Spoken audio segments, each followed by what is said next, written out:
In this lecture, we are going to start with chapter 2, that is Interior of Earth, which is going to be our second lecture.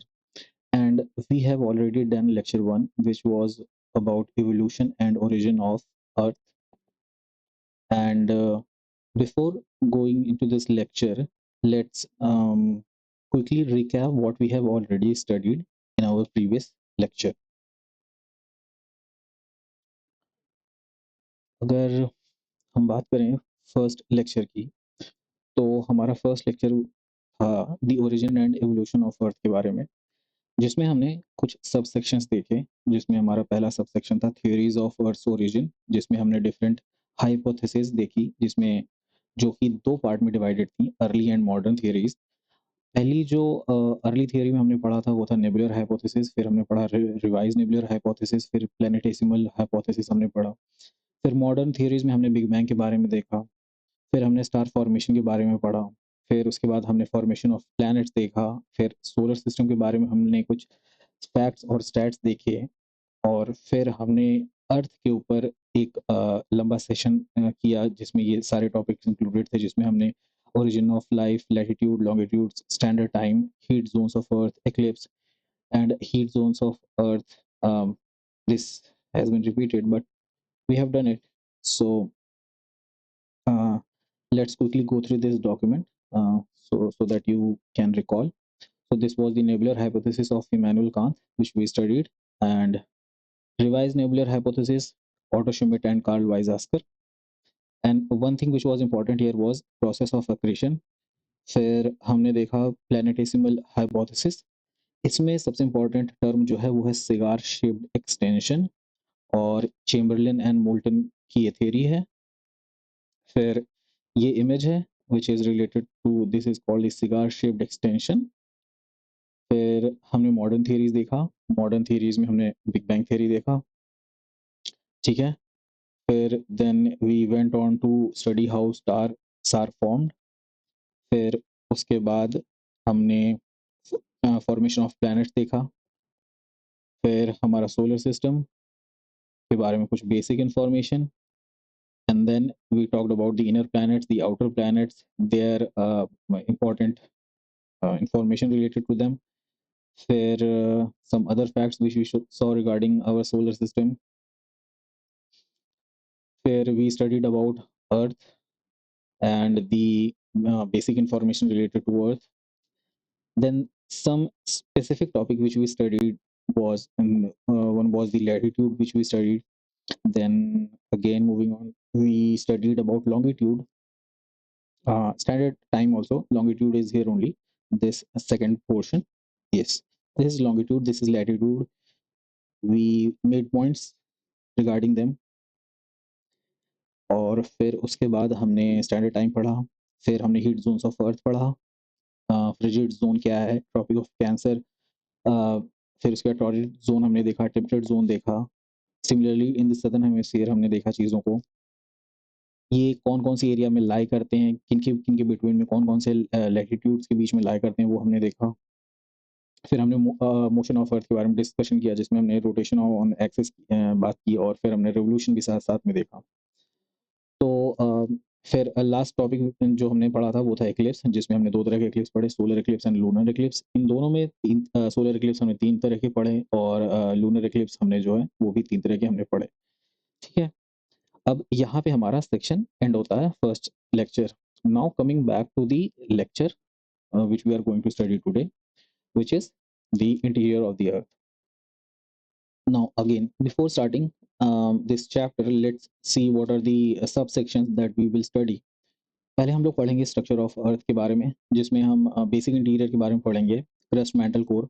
फिर हम इसके further division में देखेंगे कि crust 2 part में divided है, then mantle is also divided in 2 parts, then core is also divided in 2 parts. All right. Then second would be a composition of earth related to the mineral composition, the rocks which are found on earth and their types we will study. Then we would study about earthquakes, earthquake waves, that is there in the P waves, the S waves.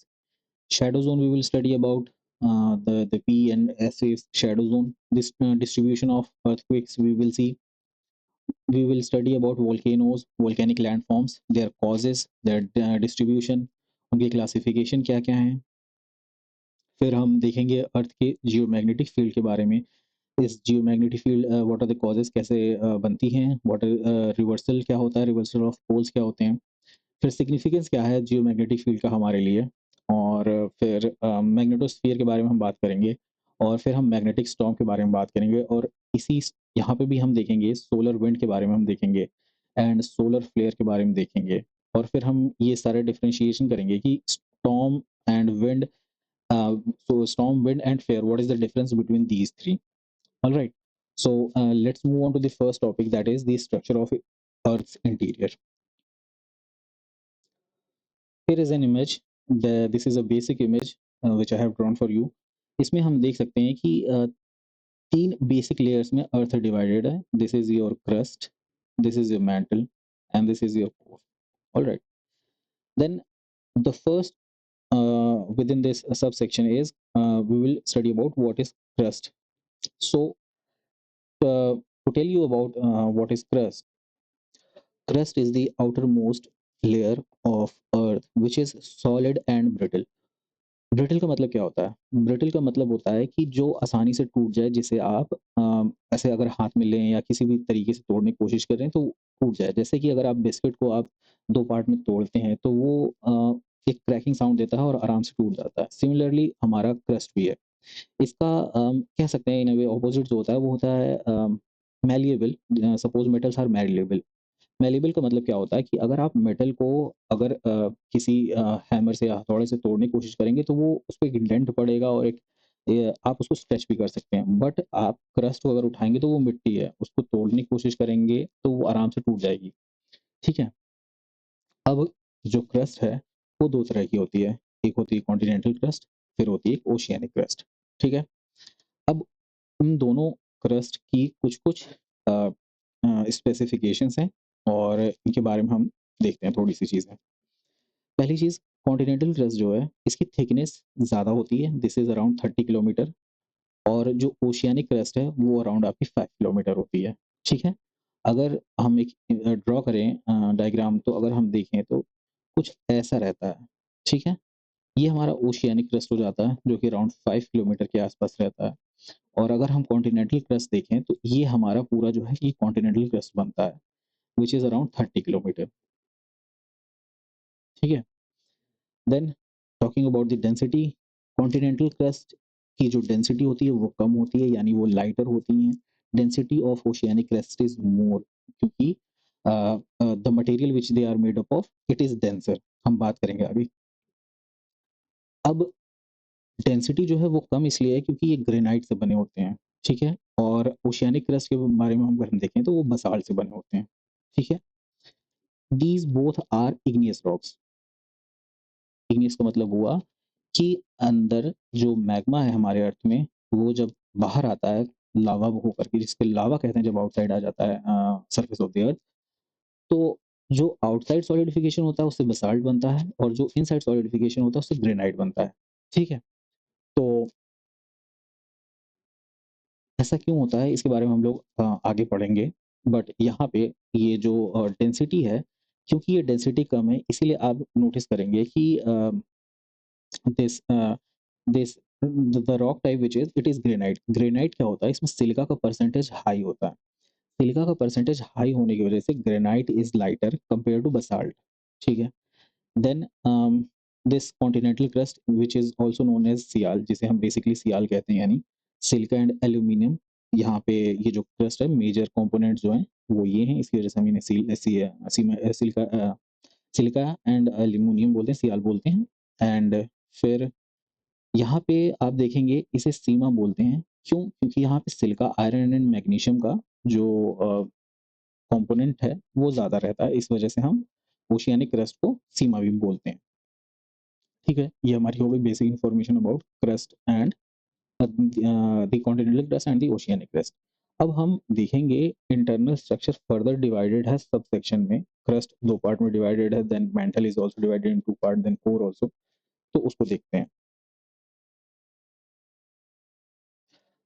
अब यहाँ पे अगर आप देखेंगे तो आप यहाँ पे इस साइड कुछ डिसकंटिन्यूटीज़ देख पा रहे हैं, जैसे कॉनरैड, मोहरोविक, रेपेटी एंड गुटेनबर्ग। डिसकंटिन्यूटी देख पाते हैं। पहले हम जानते हैं डिसकंटिन्यूटी होती क्या है। डिसकंटिन्यूटी क्या होती है कि जो हमारा अर्थ का अर्थ है, सरफेस नहीं, पूरी अर्थ जो है वो डिफरेंट लेयर्स में बनी हुई है, ठीक है। अब ये लेयर जो है ये डिफरेंशिएट होती हैं डिसकंटिन्यूटी से।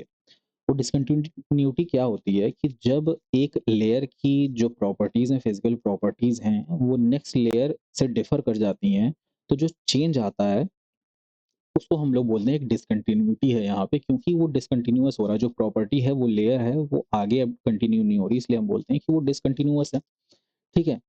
तो अब इसी डिसकंटिन्यूटी में जो पहली डिसकंटिन्यूटी आती है वो रहती है कॉन्ट्रैक्ट डिसकंटिन्यूटी। कॉन्ट्रैक्ट डिसकंटिन्यूटी किसके किसके बीच में रहती है? ये दो लेयर्स के बीच में रहती है। ये अपर क्रस्ट और लोअर क्रस्ट के बीच में रहती है। ये जो ब्राउन पोर्शन आप देख रहे हैं ये लोअर क्रस्ट है, ठीक है। क्रस्ट हमारा दो पार्ट में डिवाइडेड है, जैसे मैंने अभी पहले बताया था, upper crust and lower crust. And ये दोनों जो जिस डिसकंटिन्यूटी से सेपरेट होते हैं उसे बोलते हैं हम कॉन्ट्रैक्ट डिसकंटिन्यूटी, ठीक है। फिर अगला जो डिसकंटिन्यूटी है वो आता है हमारा मोहरोविक डिसकंटिन्यूटी, जो हमारे लोअर क्रस्ट को और अपर मेंटल को डिफरेंशिएट करता है, ठीक है। अभी हम देखेंगे एस्थेनोस्फीयर क्या होता है, पहले हम डिसकंटिन्यूटीज को कंप्लीट कर लेते हैं। फिर अगर हम देखें तो फिर हमें मिलता है upper mantle and lower mental, यानी मेंटल दो पार्ट में डिवाइडेड है। इन दोनों को जो डिफरेंशिएट या सेपरेट करती कंटिन्यूटी उसे हम रेपेटिव डिसकंटिन्यूटी कहते हैं। आपको सिर्फ केवल नाम याद रखना है कि किसके बीच में कौन सी कंटिन्यूटी डिसकंटिन्यूटी रहती है। फिर हम आ जाते हैं lower mental and outer core. Core is divided into two parts, outer core and inner core. And the discontinuity between lower mantle and outer core is Gutenberg discontinuity, ठीक है। फिर हम आ जाते हैं लास्ट डिसकंटिन्यूटी पे, जो कि है लेमन डिसकंटिन्यूटी, जो आउटर कोर और इनर कोर के बीच में रहती है, ठीक है। अब इनको एक बार फटाफट फिर से देख लेते हैं। कॉन्ड्राइट किसी किसके बीच में? Upper and lower crust. Mohorovicic between lower crust and upper mantle. Then Repetti between upper mantle and lower mantle, then Gutenberg between lower mantle and outer core, then Lehman between outer core and inner core, ठीक है। यहाँ तक clear है। अब हम बात करते हैं दो चीज़ों की यहाँ पे। पहली चीज़ तो है एस्थेनोस्फीयर। एस्थेनोस्फीयर क्या होता है और हमें देखना है लिथोस्फीयर क्या होता है। अब लिथोस्फीयर का जो इम्पोर्टेंस है वो जब आप प्लेट टेक्टोनिक्स पढ़ेंगे तब आपको इसकी इम्पोर्टेंस पता चलेगी, ठीक है। अभी हम यहाँ पे देखते हैं कि होता क्या है लिथोस्फीयर। लिथोस्फीयर क्या होता है कि ये जो आपका अपर क्रस्ट है एंड लोअर क्रस्ट है, ये कंबाइंड होकर के इसे क्रस्ट कहते हैं, ठीक है। अब crust plus the upper part of the upper mantle, इसको जब आप ज्वाइन कर देते हैं तो ये लिथोस्फीयर कहलाता है, ठीक है। एंड ये जो upper part of upper mantle होता है ये होता है सॉलिड फॉर्म में। तो इन तीनों को कंबाइन करके यानी crust plus upper part of upper mantle, this constitutes your lithosphere। यहाँ तक क्लियर है। Now what is asthenosphere? Asthenosphere is the layer just below the upper part of the upper mantle, and this layer is in semi molten state। It is not completely molten, that is ये पूरी तरीके से पिघला हुआ नहीं है और ये completely solid नहीं है। तो ये सेमी मोल्टन है, यानी थोड़ा सा ये हार्ड रहता है एंड थोड़ा सा ये सॉफ्ट रहता है। आप इसको कह सकते हैं इसकी विस्कोसिटी बहुत ज़्यादा है, बट इसको हनी से आप कंपेयर नहीं कर सकते क्योंकि ये बहुत ही ज़्यादा और विस्कस होता है। हनी तो फिर भी इसके सामने जो है, शहद यानी आपका, इसके सामने फिर भी कम विस्कस होगा, ये बहुत ज़्यादा गाढ़ा होता है। इसलिए एक रीज़न इसका ये भी है क्योंकि इसके ऊपर इतना ज़्यादा वेट रहता है इस वजह से, ठीक है। अब हमने बात कर ली कि लिथोस्फीयर क्या होता है। Lithosphere crust plus upper part of upper mantle, और फिर अपर पार्ट ऑफ अपर मेंटल के जस्ट बिलो थोड़ा सा जो एरिया रहता है उसको हम लोग बोलते हैं एस्थेनोस्फीयर, जो कि सेमी मोल्टन स्टेट में होता है। अब ये लिथोस्फीयर जो है ये आपकी इस एस्थेनोस्फीयर के ऊपर फ्लोट करती है, ठीक है। This complete lithosphere floats. ठीक है? ना कि आप इसे केवल ओशियानिक प्लेट ओशियानिक क्रस्ट या कॉन्टिनेंटल क्रस्ट हम नहीं बोलेंगे, हम बोलेंगे complete crust. And complete crust में आपकी combined oceanic and continental crust आएगी, फिर आपका upper part of upper mantle आएगा, that together will make your lithosphere and the lithosphere floats over the asthenosphere. ठीक है? जिसकी वजह से प्लेट मूवमेंट्स होती हैं, जिसको हम अगले चैप्टर में देखेंगे। अब इस एस्थेनोस्फीयर के नीचे जो है, दिस इज अबाउट 200, मतलब 200 किलोमीटर तक ही आ जाएगा आपका, अराउंड 200 किलोमीटर तक आपका एस्थेनोस्फीयर रहता है। ठीक है? एंड फिर उसके बाद जो है फ्रॉम 200 टू कह सकते हैं आप this 2900, from 700 to sorry 700 to 2900 is your lower mantle which is solid in state. ठीक है? upper part is solid, then there is a semi molten mantle, then there is a completely solid mantle। यहाँ तक clear है? अब इस structure में फिर हम अगर आगे मूव करें तो हमें मिलता है आउटर कोर। आउटर कोर और इनर कोर है हमारे पास। यहाँ पे आउटर कोर जो है वो लिक्विड फॉर्म में रहता है। अब इतना हाई प्रेशर यहाँ पे होने के बावजूद ये लिक्विड में कैसे है, एक क्वेश्चन ये अराइज होता है। और ये पोर्शन अगर ये लिक्विड है तो ये सॉलिड क्यों है? यहाँ पे दो प्रॉपर्टीज हैं, एक है आपका टेम्परेचर एंड दूसरा है प्रेशर। इन दोनों का बहुत बड़ा रोल है यहाँ पे। जब आप इस पोर्शन को देखेंगे, लिक्विड पोर्शन को, यहाँ पे क्या होता है कि यहाँ पे रेडियो एक्टिविटी बहुत ज़्यादा है with in the outer core, जिसकी वजह से यहाँ पे टेम्परेचर बहुत हाई रहता है। जब टेम्परेचर बहुत हाई रहता है तो यहाँ पे जो मटेरियल है, यानी जो रॉक्स हैं या जो भी आपके मेटल्स हैं या जो सारे कंपोनेंट्स हैं, वो लिक्विड फॉर्म में रहते हैं। और फिर यहाँ पे टेम्परेचर ज़्यादा बड़ा रोल प्ले करता है इस लेयर पे, आउटर कोर में, और यहाँ पे जो है आपका प्रेशर का बहुत बड़ा रोल है। इतना बड़ा एरिया, दिस इज अराउंड, आप कह सकते हैं यहाँ तक 2900 किलोमीटर है एंड यहाँ तक आपका 6370 किलोमीटर है। तो इतना this much 1000 kilometres of thickness weight जो है वो इनर कोर के ऊपर रहता है, जो यहाँ पे मटेरियल है, जिसको हम लोग थर्ड पार्ट को जो हमने डिस्कस नहीं किया, जिसको हम लोग नीफे कहते हैं, जिसमें निकल एंड आयरन रहता है। ठीक है? Ni for nickel and Fe for iron, the major component. यहाँ तक क्लियर है? अब इन पे इतना ज़्यादा प्रेशर रहता है इतने पूरे पोर्शन का कि ये सॉलिड स्टेट में रहते हैं। यहाँ तक क्लियर है? ये तो हो गई बात इंटरनल स्ट्रक्चर की। अब हम एक बार इन चीज़ों को एक बेसिक डायग्राम में देख लेते हैं कि हम लोग किसकी बात कर रहे थे। तो अगर आप यहाँ पे देखेंगे तो ये जो upper part of the upper mantle है, ये यहाँ पे इंक्लूडेड है, which these both together make your lithosphere, and then the bottom part of the upper mantle makes your asthenosphere, over which the lithosphere floats, यानी lithosphere जो है asthenosphere के ऊपर फ्लोट करता है। फिर ये जो मेसोस्फीयर है, इसका मतलब मैंटल होता है। ठीक है? फिर हमारा आउटर कोर और इनर कोर में डिवीजन है। यहाँ तक बात क्लियर है? अब हम आगे चलेंगे, हमारा ये सेक्शन कंप्लीट हो गया है। अब हम कुछ बेसिक इंफॉर्मेशन देखेंगे कि सोर्सेज ऑफ अर्थ इंटीरियर क्या है। ऑलराइट, अब एक तो होता है डायरेक्ट, एक होता है इनडायरेक्ट। डायरेक्ट में जिसे हमें डायरेक्ट एविडेंस मिल जाए अर्थ के इंटीरियर के, उसे हम direct sources of earth interior कहेंगे। For example rocks.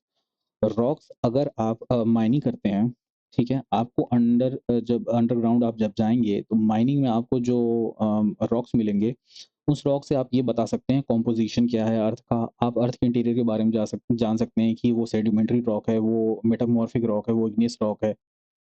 उससे आप ये बता सकेंगे कि एक्चुअली इंटीरियर ऑफ अर्थ में है क्या चीज़ें, क्या वहाँ पे फिजिकल प्रॉपर्टीज रही होंगी, यानी टेम्परेचर प्रेशर क्या रहा होगा जो वो रॉक इस तरीके से बना है। ठीक उसी तरीके से जब इग्नियस रॉक्स, यानी जब वोल्केनो यानी लावा जब बाहर आता है, यानी मैग्मा जिसे हम कहते हैं इनसाइड द अर्थ। यहाँ पे एक चीज़ क्लियर कर देता हूँ, जो मैग्मा होता है वो इनसाइड अर्थ रहता है। ठीक है? जब ये बाहर आता है तो इसे हम लावा कहते हैं। ये ज़्यादा फ्लूइडिक फॉर्म में रहता है, ये थोड़ा-सा सेमी मोल्टन फॉर्म में रहता है, जैसा कि अभी हमने बात किया एस्टेनोस्फीयर में। तो जब ये लावा बाहर आता है यहाँ से, तो रॉक फॉर्मेशन होती है। रॉक फॉर्मेशन होती है जिसको आप इग्नियस रॉक्स बोलते हैं।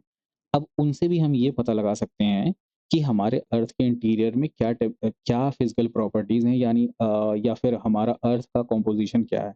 तो इससे भी हमें जो है अर्थ के इंटीरियर के बारे में इन्फॉर्मेशन मिल गई। फिर वही चीज़ हमने यहाँ डिस्कस की है वोल्केनिक इरप्शंस के बारे में।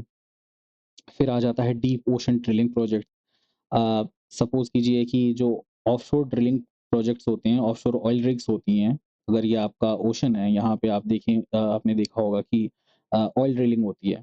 तो जब ऑयल ड्रिलिंग होती है, तो बहुत ही अराउंड आप कह सकते हैं कि 5 किलोमीटर या 6 किलोमीटर डीप इनसाइड सी जो है, ये ड्रिलिंग होती है, जिससे हम ये अंदाज़ा लगा सकते हैं कि इंटीरियर ऑफ अर्थ में क्या-क्या चीज़ें हैं। वहाँ से जो हमें सॉइल मिलेगी या हमें जो रॉक्स मिलेंगे, उनसे भी हम ये आइडिया लगा सकते हैं कि अर्थ के इंटीरियर में क्या है। तो ये तो हो गए हमारे डायरेक्ट सोर्सेज़ के बारे में बात। अब हम बात कर लेते हैं इनडायरेक्ट सोर्सेज़ से, कि हमें किनसे इनडायरेक्ट सोर्सेज़ से हमें मिल सकता है। एक होता है मीटियोर। मीटियोर क्या होता है कि मीटियोर को जानने से पहले यहाँ पे हम 3 टर्म और इससे एसोसिएटेड हैं, उनको देख लेते हैं। पहला टर्म है जो एसोसिएटेड है इससे, वो होता है आपका मीटियोरॉइड। दूसरा टर्म है आपका मीटियोर एंड तीसरा टर्म जो है वो है मीटियोराइट। इन तीनों में डिफरेंस क्या है? जब अम, जब कोई रॉक जो है, जो स्पेस रॉक्स होते हैं, वो अगर स्पेस में है तो उन्हें मीटियोरॉइड कहा जाता है। अगर वो हमारे एटमॉस्फेयर में एंटर कर जाते हैं ड्यूरिंग द टाइम पीरियड, जब तक वो हमारे एटमॉस्फेयर में हैं, अगर ये बर्न करने लगते हैं और इनसे एक स्ट्रीक ऑफ लाइट निकलती है, मतलब जो जलने लगते हैं तो एक लाइट निकलती है, इसकी वजह से इन्हें हम मीटियोर कहते हैं। अब जो मीटियोरॉइड है, जब ये मीटियोरॉइड एटमॉस्फेयर में आने के बाद फिर अगर ये हमारे अर्थ पे रीच कर जाता है, यानी ग्राउंड पे रीच कर जाता है, तो इसे हम मीटियोरॉइड कहते हैं। ये हो गया बेसिक डिफरेंस इसके बारे में। अब इससे हम कैसे अर्थ के इंटीरियर के बारे में जान सकते हैं? हम अर्थ के इंटीरियर के बारे में इस तरीके से जान सकते हैं कि जब हमारा यूनिवर्स बना है, तो हमारी अर्थ भी वैसी ही बनी होगी जैसे ये मीटियोर्स बने। तो अगर जब ये हमारे अर्थ पे आते हैं, तो हम इनकी स्टडी करके ये पता लगा सकते हैं कि इनके कोर में क्या चीज़ें हैं, या ये किस मटेरियल से बने हुए हैं, या इनकी प्रॉपर्टीज़ क्या हैं। उससे हम ये भी आइडिया लगा सकते हैं, अगर ये उन चीज़ों से बने हैं, उन मटेरियल से बने हैं, तो हमारी अर्थ भी उसी से बनी हो सकती है। या हम अगर बताना चाहें कि हमारी अर्थ कब बनी है, कितनी पुरानी है, तो हम उनसे भी रॉक से भी आइडिया लगा सकते हैं कि हाँ, ये भी उसी तरीके से बने हैं या उस टाइम से हैं। तो मीटियोर से हम ये आइडिया लगा सकते हैं। फिर ग्रेविटेशन, ग्रेविटेशन का रोल क्या रहता है हमारे अर्थ के इंटीरियर के बारे में बताने में। इसके बारे में अभी हम आगे पढ़ेंगे, जिसमें हम पढ़ते हैं P waves and S waves के बारे में पढ़ते हैं। P waves and S waves तब जनरेट होती हैं जब अर्थक्वेक ओरिजिनेट करता है, तब P and S waves originate करती हैं, और ये किस तरीके से ट्रैवल करती हैं डिफरेंट लेयर्स ऑफ अर्थ में, ये हम डिटेक्ट कर सकते हैं। कैसे डिटेक्ट करते हैं हम यहाँ पे डिफरेंट डिफरेंट लोकेशंस पे ऑन सरफेस ऑफ अर्थ, यहाँ पे नहीं, इंटीरियर पे नहीं, सपोज कीजिए यहाँ पे हमने एक साइस्मोमीटर लगा रखा है, यहाँ पे एक साइस्मोमीटर लगा रखा है, तो ये सारी जो साइस्मोमीटर्स हैं, ये रिकॉर्ड करते हैं पी एंड एस वेव्स को। तो इससे हम ये पता लगा सकते हैं कि कितना टाइम लगा पी एंड एस वेव्स को आने में, कितनी दूरी से आ रहे हैं, कितने डीप इनसाइड द अर्थ से आ रहे हैं।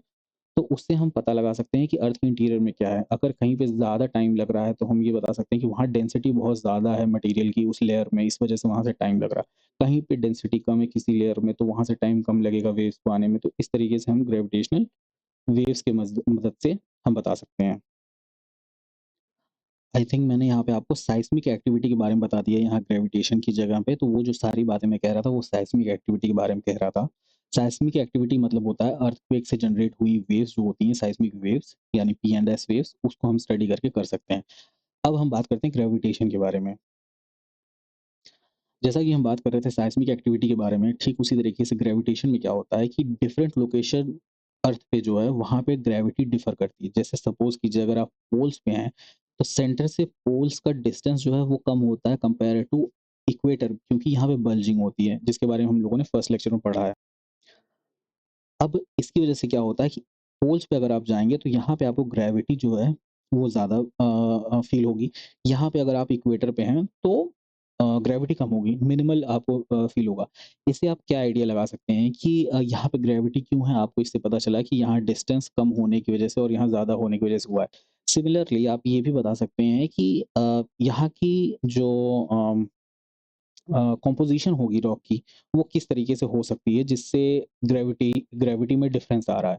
अगर डेंसिटी ज़्यादा है कहीं पे तो ऑब्वियस सी बात है कि वहाँ पे ग्रेविटी ज़्यादा रहेगी। For example a black hole. Black hole is nothing but a very dense form of you can say when a star dies, जब एक स्टार मर जाता है तो सारा पार्ट सारा जो मटेरियल है, सारा जो एनर्जी है, everything concentrates into one small point and इसका वेट इतना ज़्यादा होता है क्योंकि इसकी डेंसिटी बहुत हाई रहती है, जिसकी वज़ह से इसके अंदर ग्रेविटी इतनी ज़्यादा आ जाती है कि ये लाइट को भी एस्केप होने नहीं देता है। तो ठीक उसी तरीके से हम लोग जो डेंसिटी है, डेंसिटी के बारे में थोड़ा आइडिया लगा सकते हैं ग्रेविटेशन से रिलेटेड। फिर अगर हम बात करें मैग्नेटिक फील्ड से हम कैसे आइडिया लगा सकते हैं हमारे इंटीरियर ऑफ अर्थ में क्या है, इस तरीके से कि हम ये जान सकते हैं कि आखिर हमारी मैग्नेटिक फील्ड जनरेट क्यों हो रही है। हमें पता है मैग्नेटिक फील्ड अगर इलेक्ट्रिकल करंट होता है तो हम जनरेट कर सकते हैं मैग्नेटिक फील्ड। तो क्या हमारे अर्थ के अंदर भी कोई इलेक्ट्रिकल करंट है या फिर किसी तरीके से हमारी जो मैग्नेटिक फील्ड जनरेट हो रही है वो किस तरीके से हो रही है? हम आगे पढ़ेंगे कि जो इन अंदर अर्थ के जो लिक्विड कोर अभी हमने बात की, लिक्विड कोर आपका जब मूव करता है और जो कन्वेक्शन करंट्स रहते हैं मूव करते हैं, इसकी वजह से आपकी मैग्नेटिक फील्ड जनरेट होती है। तो उससे हमें पता चलता है कि हाँ, कहीं न कहीं जनरेट करने के लिए कोई अ, करंट मूव कर रहा होगा। अब वो करंट किस वजह से मूव कर रहा है या क्यों मूव कर रहा है, क्या मटेरियल हो सकता है, क्या कंपोज़िशन हो सकता है जिसकी वजह से ये मैग्नेटिक फील्ड जनरेट हो रही है और इस मैग्नेटिक फील्ड का इंटरैक्शन क्या है? तो इन सब चीज़ों से हम जो है अर्थ के इंटीरियर के बारे में जान सकते हैं। तो ये तो हो गई हमारे दूसरे सेक्शन की बात, सोर्सेज़ ऑफ अर्थ इंटीरियर, पहले सबसेक्शन का सेकंड पार्ट। अब हम बात करेंगे इसके आगे कंपोज़िशन ऑफ अर्थ के बारे में। इस सेक्शन में हमारे एग्ज़ाम पर्सपेक्टिव से जो हमें चीज़ याद रखनी है, सबसे पहली चीज़ तो ये है कि यहाँ पे जितने भी एलिमेंट्स मेंशन्ड हैं, इनमें हमें बस इतना याद रखना है कि सबसे ज़्यादा कौन है और इन सबका सीक्वेंस क्या है। तो ये ऐसा ही सीक्वेंस लिखा हुआ है यहाँ पे। सबसे ज़्यादा हमारे अर्थ के क्रस्ट में, ये बेसिक इन्फॉर्मेशन हमारे क्रस्ट के बारे में है कि हमारे क्रस्ट में सबसे ज़्यादा ऑक्सीजन पाई जाती है और फिर सिलिकॉन है, जिसकी वज़ह से आप देखेंगे हर समय हम लोग सिलिकॉन की बात करेंगे कि सिलिकॉन इतना ज़्यादा है कि सिलिकॉन सियाल में भी है, सीमा में भी है आपके। और इसके परसेंटेज के बारे में बात की जाएगी कि इतना कम ज़्यादा से क्या होता है सिलिकॉन होने से, जैसे कि लावा में और रॉक टाइप में। फिर हमारे थर्ड नंबर पे है एल्यूमीनियम, जैसे हम लोग सियाल में देखते हैं। फिर आयरन, आयरन आपका है फोर्थ नंबर पे है। फिर आता है calcium, then we have sodium, potassium, magnesium.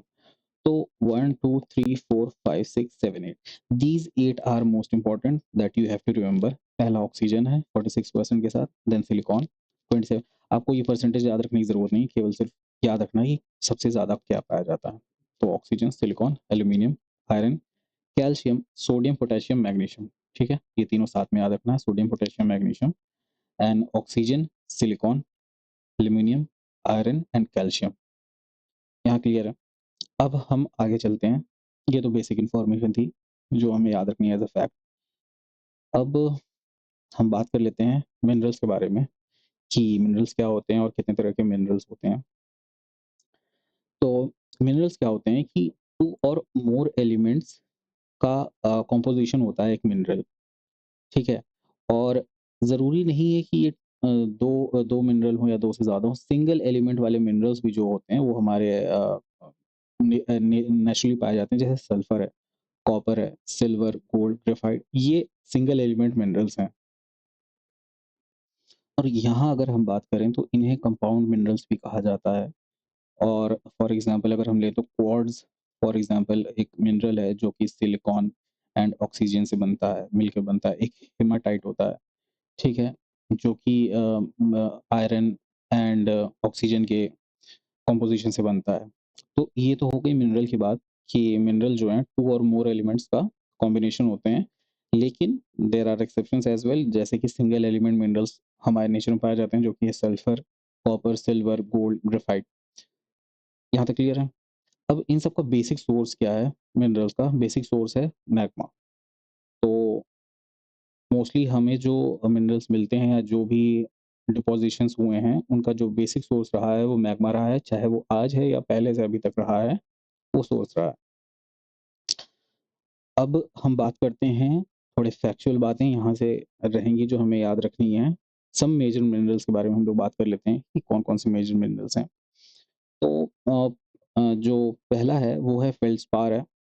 फेल्ड्स्पार के बारे में बातें कि ये है कि 50% ऑफ अर्थ क्रस्ट जो है, यहाँ पे आप फेल्ड्स्पार पा सकते हैं। ये मिनरल आपको मिल जाएगा। अब इसकी कंपोज़िशन में क्या है, सिलिकॉन एंड ऑक्सीजन से ये मिलकर के बना है। इसका यूज़ क्या है? Ceramic and glass making industry में इसका यूज़ किया जाता है फेल्ड्स्पार का। अब नेक्स्ट मिनरल जो है वो है क्वार्ट्ज़। अब क्वार्ट्ज़ जो है ये आपको मोस्टली मिल जाएगा सैंड एंड ग्रेनाइट में, जो कि बना होता है सिलिका से एंड ऑक्सीजन भी रहता है, व्हिच इज़ मोस्ट कॉमन। यहाँ तक क्लियर है? तो पहला फेल्ड्स्पार हो गया, फिर क्वार्ट्ज़ हो गया। क्वार्ट्ज़ सैंड एंड ग्रेनाइट में आपको मिल जाएगा, और फेल्ड्स्पार आपको most commonly 50% of earth crust में मिल जाता है, मतलब हर जगह ये मिलता ही रहता है। और ये बहुत ही कॉमन कंपोज़िशन है सिलिकॉन एंड ऑक्सीजन, तो इस वजह से ये कॉमन भी है। तो और फिर हमारा तीसरा जो मेजर मिनरल है वो है पैरोक्सिन। पैरोक्सिन कुछ ऐसा दिखता है। अब पैरोक्सिन का जो कंपोज़िशन है उसमें बहुत सारी चीज़ें पाई जाती हैं, बहुत सारे एलिमेंट्स पाए जाते हैं। जैसे हमने बात किया है कि कॉम्बिनेशन ऑफ एलिमेंट्स होता है ये, तो जिसमें calcium, aluminium, magnesium, iron and silica पाया जाता है, और ये आपको यूजुअली मीटेरॉइड्स में मिलता है पैरोक्सिन। ठीक है? और इंटीरियर ऑफ अर्थ में भी मिलता है, not only meteoroids but interior of earth as well. तो इसकी जो कंपोज़िशन है वो हमें याद रखनी है, calcium, aluminium, magnesium, iron and silica. Uh, यहाँ तक क्लियर है? फिर अब अगले मेजर मिनरल की बात कर लेते हैं, जो कि है एम्फीबोल। एम्फीबोल जो है इसका जो कंपोज़िशन है वो उसमें आपको एल्यूमीनियम मिल जाएगा, कैल्शियम रहता है, सिलिका रहता है, आयरन रहता है, मैग्नीशियम रहता है, और इसका यूज़ होता है एस्बेस्टॉस इंडस्ट्री में। ठीक है? एस्बेस्टॉस शीट्स बनती हैं, आपने सुना होगा, तो वहाँ पे यूज़ होता है एम्फीबोल का। फिर माइका के बारे में हमने बहुत सुना है। माइका का जो कंपोज़िशन रहता है, इसमें आपको पोटेशियम मिल जाएगा, एल्यूमीनियम मिल जाएगा, कैल्शियम मिल जाएगा, सिलिका मिल जाएगा, आयरन मिल जाएगा, एंड इसका जो यूज़ है वो है इलेक्ट्रिकल इंस्ट्रूमेंट्स में। ये सारी बेसिक इन्फॉर्मेशन है, तो इसमें कुछ समझाने का है नहीं, इसमें हमें सिर्फ़ याद रखना है। आप एक चीज़ यहाँ से नोटिस ये कर सकते हैं कि आपको मोस्टली सिलिका हर जगह मिल जाएगा। ठीक है? तो यहाँ पे भी आपको सिलिकॉन मिल जाएगा। तो सिलिका जो है आपको मोस्ट कॉमनली मिल जाएगा, और अभी हमने पढ़ा था सेकंड मोस्ट अबंडेंट एलिमेंट है आफ्टर ऑक्सीजन। तो इस वजह से आप यहाँ पे भी देख सकते हैं कि मेजर मिनरल्स में मोस्टली सिलिका आपको हर जगह मिल ही रहा है। फिर आप ये भी देख सकते हैं कि एल्यूमीनियम भी हमें यहाँ मिल ही जा रहा है, हर जगह कॉमन है। जो थर्ड मोस्ट कॉमन एलिमेंट है हमारा ऑक्सीजन, सिलिकॉन, एंड उसके बाद फिर एल्यूमीनियम। ठीक है? और और हमें क्या कॉमन मिल सकता है? हाँ, आयरन मिल सकता है हमें कॉमन। तो ये 3 चीज़ें हमें हमेशा कॉमन मिल रही हैं, वो है हमारी सिलिका, आयरन एंड एल्यूमीनियम। ये तीनों जगह ये सारे मेजर मिनरल्स में हमें मिल जाते हैं।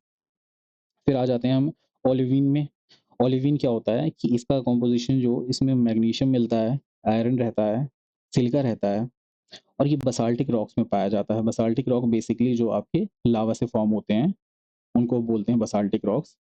और इनका यूज़ होता है ज्वेलरी इंडस्ट्री में, क्योंकि ये इनका आप कलर देख सकते हैं, तो इस वजह से ये एज़ एन ऑर्नामेंट यूज़ किए जाते हैं ज्वेलरी इंडस्ट्री में।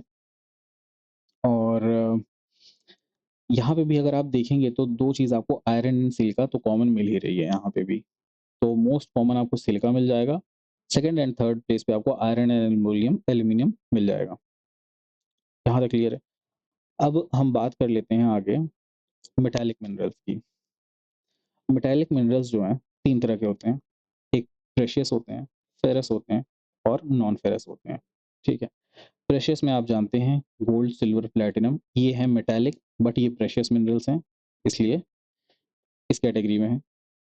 फिर आते हैं फेरस, जिनके अंदर आयरन हो, फेरस टर्म फॉर आयरन। तो जिनके अंदर आयरन हो, जैसे कि आयरन ओर इटसेल्फ खुद, मैग्नीज, वहाँ पे भी आपको मिलेगा उस मिनरल में, क्रोमाइट में मिल जाएगा आपको, निकल में मिल जाएगा आपको आयरन का प्रेजेंस, तो इसलिए उसको फेरस मिनरल्स कहा जाता है। ठीक है। अब नॉन फेरस मिनरल्स में क्या होता है, जिसमें आयरन आपको नहीं मिलता है, तो उसमें आ जाते हैं आपके copper, lead, zinc, then we have tin, then aluminium. तो ये हैं आपके 3 क्लासिफिकेशन मेटालिक मिनरल्स के, precious, ferrous and non ferrous. As usual यहाँ पे भी बेसिक याद रखने वाली चीज़ें हैं।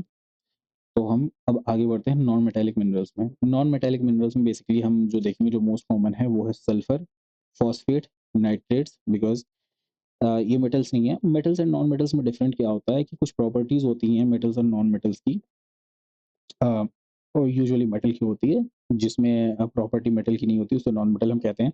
मेटल की प्रॉपर्टी जैसे कंडक्टिविटी, इलेक्ट्रिकल कंडक्टिविटी रहेगी, हीट ट्रांसफ़र रहता है, electrical conductivity as well as thermal conductivity रहेगा आपके मेटल्स में। मैलिएबिलिटी रहती है, मतलब अगर आपका ये मेटल है तो आप इसको शीट में ड्रॉ कर सकते हैं, आप वायर्स बना सकते हैं, तो ये मैलिएबल कहलाता है।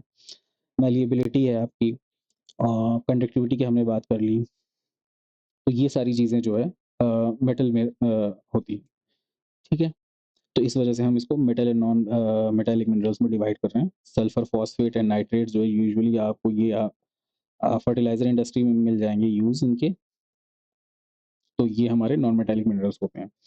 अब हम इम्पोर्टेंट सेक्शन के बारे में बात कर लेंगे, जहाँ थोड़े से समझने की बात है, वो है रॉक्स का सेक्शन। अब रॉक्स क्या होते हैं? रॉक्स होते हैं एग्रीगेट ऑफ वन और मोर मिनरल्स। जैसे हमने देखा था मिनरल्स जो हैं वो वन और मोर एलिमेंट्स का कंपोजिशन होते हैं। सिमिलरली अ, जो रॉक होते हैं वो वन और मोर मिनरल का कंपोजिशन, ये कह सकते हैं कि ये जो हैं रॉक्स जो होते हैं, मिनरल्स जो हैं वो रॉक के सबसेट हैं, ठीक है? अगर रॉक है तो रॉक जो है ये मिनरल्स बना हुआ है। ये मिनरल्स सेम मिनरल्स हो सकते हैं, डिफरेंट मिनरल्स होते हैं। मिनरल्स फर्दर जो है एलिमेंट से कंपोज होते हैं। तो ये है chain rock, mineral and element की, ठीक है? अगर ये इतना बड़ा सा रॉक है तो इसमें आप डिफरेंट डिफरेंट मिनरल्स पा सकते हैं या सेम मिनरल रहेगा, एंड विद इन इस मिनरल में अगर आप देखेंगे तो इसमें आपको एलिमेंट्स मिल जाएंगे, जैसे अभी हमने बात की क्वार्ट्ज की, ठीक है? तो ये आपको छोटे-छोटे क्वार्ट्ज के पार्टिकल्स मिल जाएँगे, बट अगर हम क्वार्ट्ज को सेपरेटली देखेंगे तो क्वार्ट्ज में भी हमने बात की सिलिकॉन और ऑक्सीजन हमें मिलेगा, जो कि एलिमेंट है। और यहाँ पे अगर क्वार्ट्ज है तो आपको इसके साथ और भी चीज़ें मिल सकती हैं, सपोज़ कीजिए फेल्डस्पार है, ठीक है? फेल्डस्पार भी मिल सकता है, ये सारी चीज़ें, तो ये कंपोज़ होकर टुगेदर रॉक बनाएँगे। और जब हम बात करते हैं, ये तो हो गए मोर मिनरल्स की, इसमें क्वार्ट्ज भी है, फेल्डस्पार भी है और भी बहुत सारी चीज़ें हैं, सपोज़ कीजिए कैल्साइट है।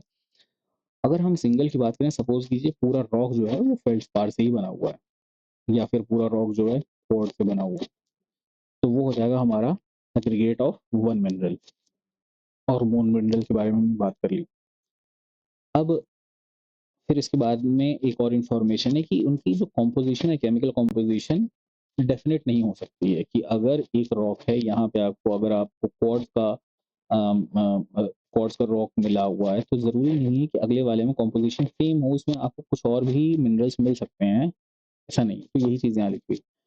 अब may be hard and soft, जैसे लाइमस्टोन हो गया, सॉफ्ट होता है।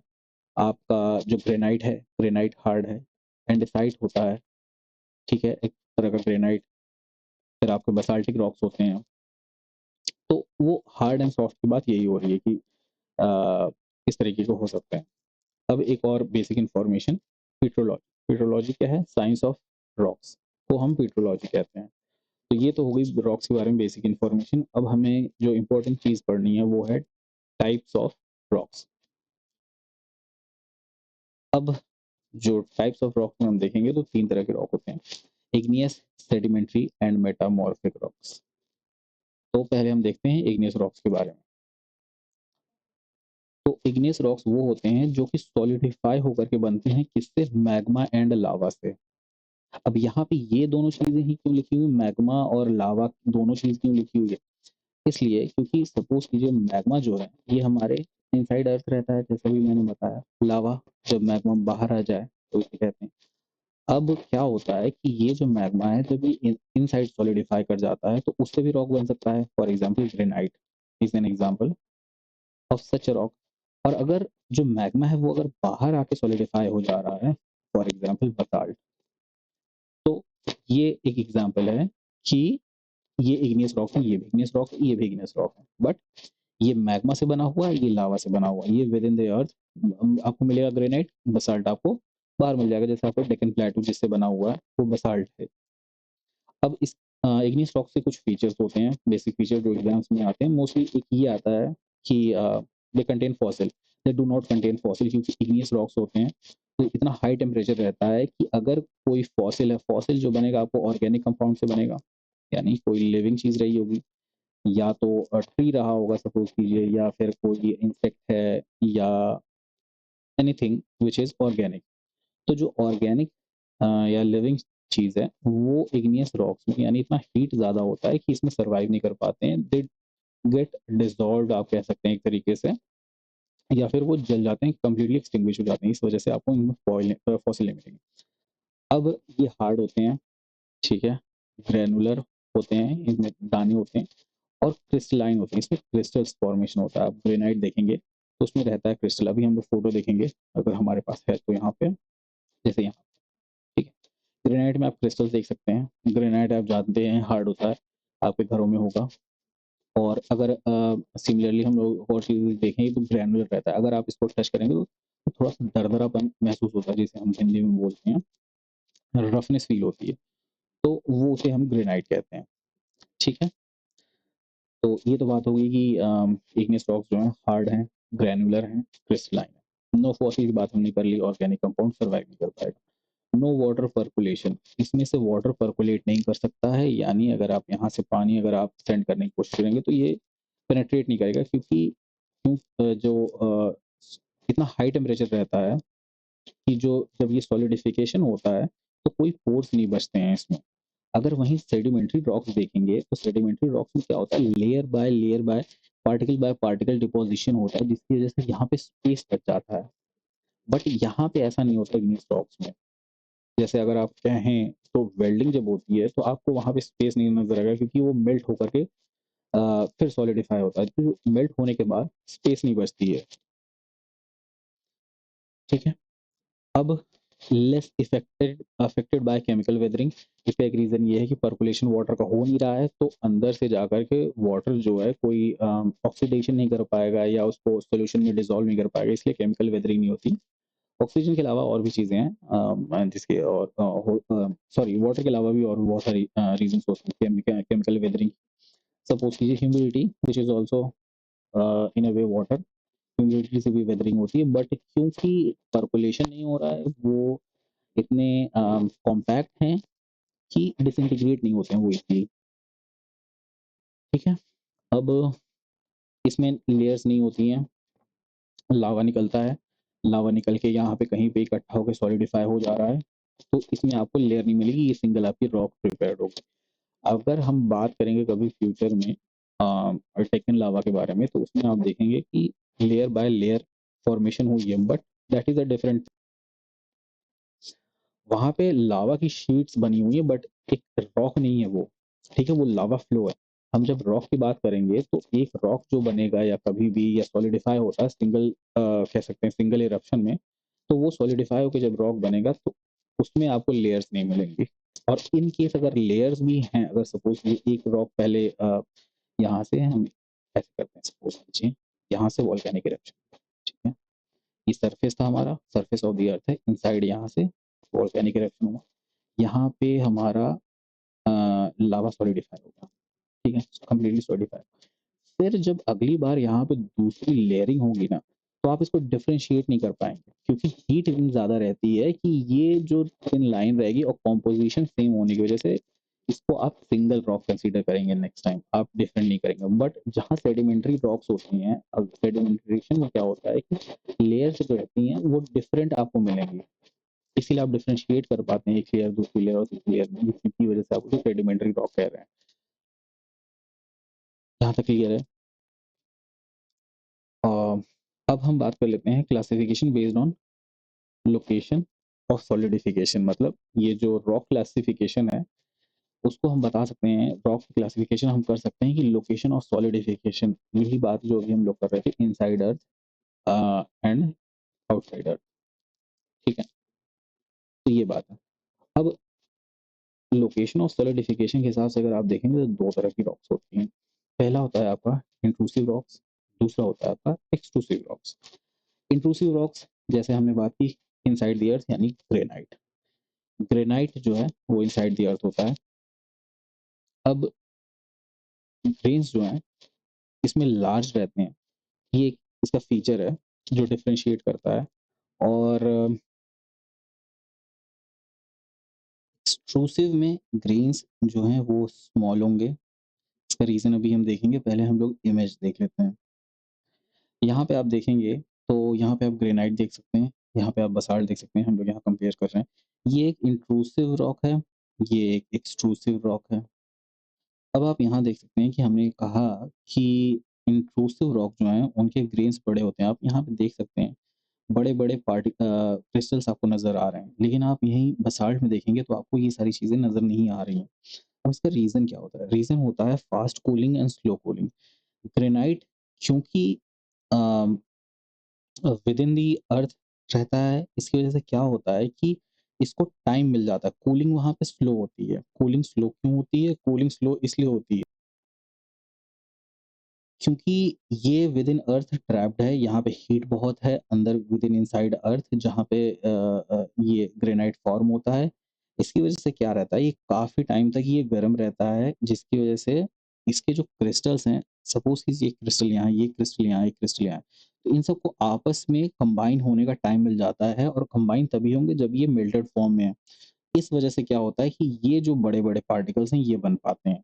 वहीं बसाल्ट में क्या होता है कि यहाँ पे आप उस तरीके के इतने बड़े-बड़े पार्टिकल, जो ये व्हाइट पोर्शन है, क्रिस्टल है, ये आप नहीं देख रहे होंगे, यहाँ पे भी आप नहीं देख रहे हैं। यहाँ पे इसलिए नहीं देख पा रहे हैं क्योंकि बसाल्ट जो है ये आउटसाइड द सरफेस जो है, या on the surface of earth जो है, ये सॉलिडिफाई होता है। और ये ज सॉलिडिफाई जब होता है, क्योंकि ये एयर के कॉन्टैक्ट में रहता है, इसकी वजह से ये बहुत ही जल्दी ठंडा हो जाता है। ठीक है? हीट को एस्केप करने के लिए एनवायरनमेंट मिल जाता है, इसकी वजह से यहाँ पे बसाल्ट में आपको क्रिस्टल फॉर्मेशन नहीं दिखेगा, क्योंकि वो तुरंत ठंडे हो जा रहे हैं। अगर एक क्रिस्टल यहाँ है, एक ग्रेन यहाँ है, एक ग्रेन यहाँ है, तो ये यहीं के यहीं पे ठंडे हो गए। बट ग्रेनाइट में क्या होता है कि ये जब यहाँ पे हैं, तो ये आपस में, इनको थोड़ा टाइम मिलता है, तो ये आपस में कंबाइन होने लगते हैं, क्योंकि ये मेल्टेड फॉर्म में है, तो ये मूव करते हैं, जिसकी वजह से ये आपको एक कंबाइंड फॉर्म में मिल जाएँगे। यहाँ तक क्लियर है। अब ग्रेनाइट की तरह ही दिखने वाले इसके जो कह सकते हैं और भी रॉक्स हैं, वो डायोराइट और गैब्रो भी रहते हैं, और बसाल्ट की तरह आपको मिल जाएगा एंडेसाइट एंड रायोलाइट, जिसमें आपको अम, जो ग्रेन्स हैं वो नहीं दिखाई देंगे, या बहुत ही स्मॉल ग्रेन्स रहते हैं।